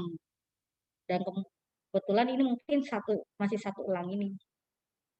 Dan kalau misalkan mau terbuka misalkan untuk penelitian ataupun PKL ya bisa misalkan koordinasiin ke Pak Agung atau ke saya langsung juga nggak apa-apa. Nanti saya langsung tembuskan ke tim Jan seperti itu. Aduh, mantep banget nih. Kesempatan emas banget ya buat yang kakak-kakak Nik ini yang lagi mempersiapkan PKL. Tapi sebenarnya nggak tutup, maaf, tapi sebenarnya nggak tutup kemungkinan buat yang PKL aja ya. Misalkan saya tertarik nih istilahnya untuk melakukan namanya pengamatan di sana atau bagaimana bisa atau tidak bisa, karena Jan itu apalagi yang di Pulau Kotok ya, karena kita sudah bekerja sama dari tahun 2004 kurang. Sebelum Jan kan mereka IR, kalau kalian tahu tuh tentang IR, International Animal Rescue, yang berkaitan sama monyet.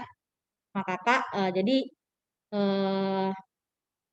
misalnya udah terbuka dari tahun tersebut sampai seterusnya. Nikti itu istilahnya udah ada kerjasama yang hebat lah untuk tim Jan ini. Jadi kalau ada apa-apa ataupun membutuhkan penelitian, mereka terbuka lebar. Bahkan mereka merasa terbantu jika ada mahasiswa yang ingin istilahnya membantu mereka seperti itu. Ya, makasih banyak Kak Marta ya informasinya. Ya, sama-sama. Jadi gimana teman-teman dan kakak-kakak, apakah masih ada yang ingin didiskusikan nih terkait penelitian ini?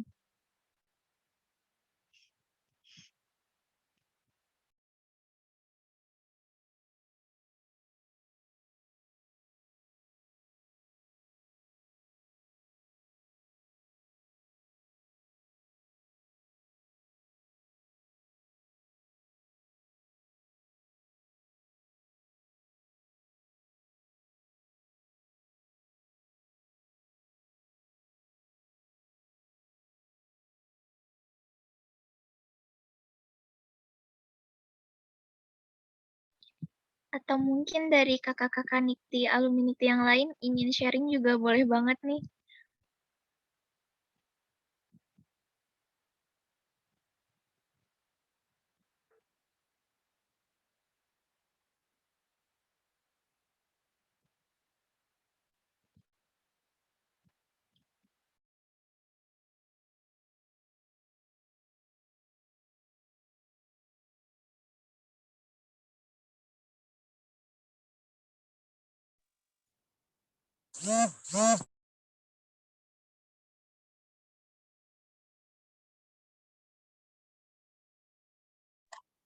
Itu ada itu tuh Kak Abdul Halim. Kak Abdul Halim juga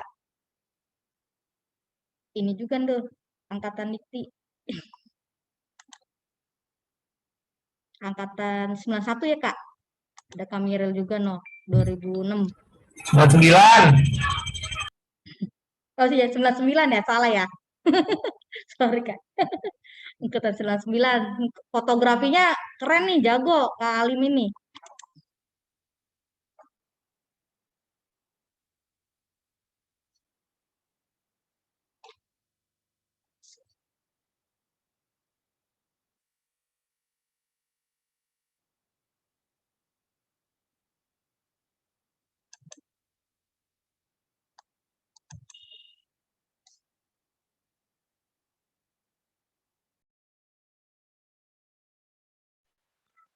Iya, di sini banyak banget alumninya ya, Masya Allah antusiasnya.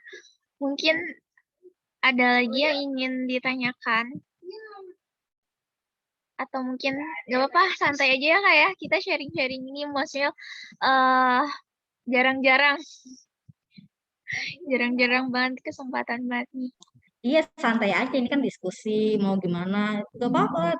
Jangan karena angkatannya jauh terus jadinya segan untuk bertanya, nggak apa-apa, santai aja. Yuk, malah bertanya saat di jalan. Karena dulunya kami juga nggak tahu apa-apa, karena ngumpul di saung sama kakak-kakaknya, terus saya sharing-sharing, akhirnya kenal-kenal, dibuka jalannya juga. Ya, Masya Allah. Banyak relasi, banyak rezeki ya, Kak. HP penelitian gratis loh. Kami jadi cerita sendiri deh. Jadi kami yang di Pulau Kotak itu kami penelitian gratis, semua akomodasi benar-benar dibiayai oleh JAN.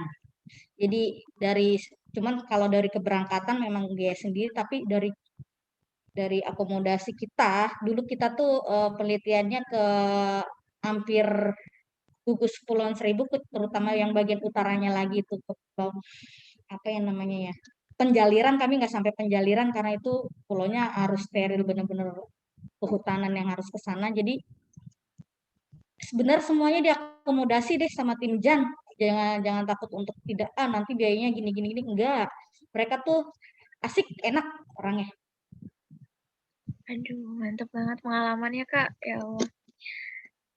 Mungkin kalau semisalkan tidak ada lagi yang ingin didiskusikan bersama Kak Marta, kita tutup aja kali ya. Bagaimana nih, Unga? Baik, mungkin jika teman-teman atau yang lainnya malu untuk bertanya di sini, boleh mungkin untuk chat privat ya ke Kak Marta, atau bisa menghubungi kontak yang ada di grup. Di grup ya. Ya, betul. Terima kasih ya sebelumnya Kakak sudah hadir dan sudah menyampaikan informasi yang bagus banget. Iya, sama-sama. Kan buat semua, bukan buat saya juga. Iya.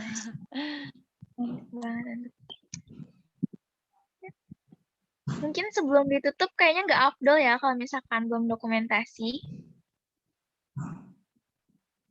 Iya nih. Ya, mungkin kita akan ada sesi dokumentasi. Jadi untuk para peserta dan alumni jangan keluar dulu ya, kita akan ada sesi dokumentasi dulu. Baik, kita serahkan kepada Kakak Operator, dipersilakan untuk mengambil alih.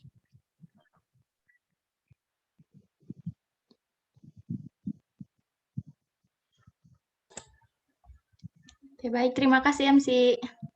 Kepada seluruh peserta yang tidak berhalangan untuk on-cam diperbolehkan untuk on-cam ya.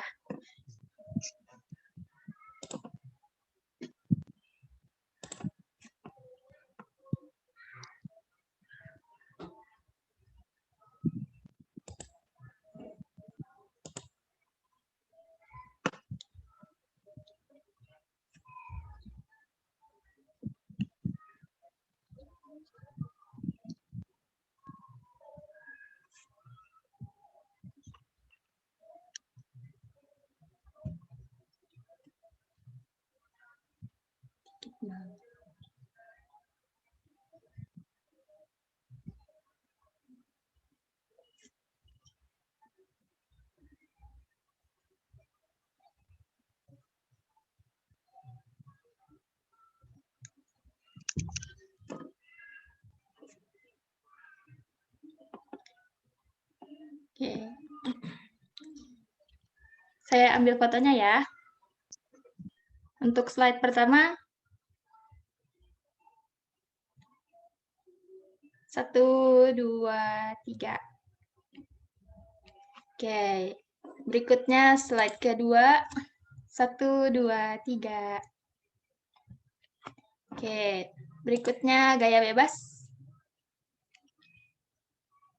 Untuk slide pertama. 1, 2, 3.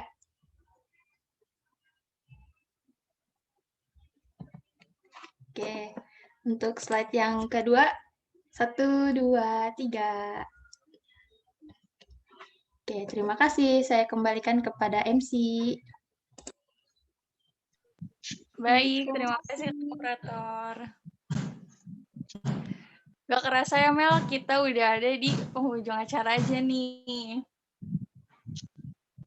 Ya, bener banget ya Unge.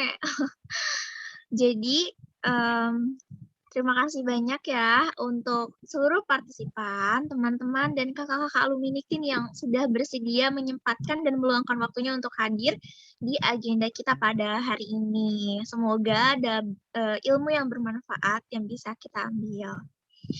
Oke, Tapi karena saking serunya ya dan keterbatasan waktu, tenang aja karena di minggu besok ya masih ada nih alur selanjutnya. Jadi kepada Jadi jangan lupa teman-teman dan hadir lagi. ya bisa hadir lagi ya, diajak lagi yang lainnya biar makin ramai nih, biar ilmunya juga semakin menyeluruh nyampenya ya. Iya Mel, bener banget. Ya udah, karena tadi mulanya udah kita buka dengan yang baik-baik, sekarang kita tutup dengan yang baik juga. Kita tutup dengan mengucap hamdalah, kemudian istighfar sebaik-baiknya dan doa kafaratul majelis. Ya, baik. Saya Imelda Nur Fadila. Saya Bunga Widya Martin. Dan kami selaku MC mengucapkan terima kasih dan mohon maaf yang sebesar-besarnya apabila terdapat kesalahan kata. Kurang lebihnya mohon maaf. Wabillahi taufiq wal hidayah. Wassalamualaikum warahmatullahi wabarakatuh. Terima kasih semuanya. Terima kasih kepada kakak-kakak alumni dan teman-teman dan Pak Agung, Kak Marta, Pak Isin yang telah hadir di acara pada pagi hari ini. Ya, Masya Allah. Dan teman-teman pematerinya ya. Minggu besok insya Allah nggak akan salah seru ya. Jadi stay tune terus. Iya, dan benar banget. Harus lebih ramai ya nggak Mel dari hari ini. Iya dong. Iya, sama-sama Kak Wisu. Terima kasih kakak udah datang juga. Terima kasih kakak alumni juga. Semoga sehat-sehat terus.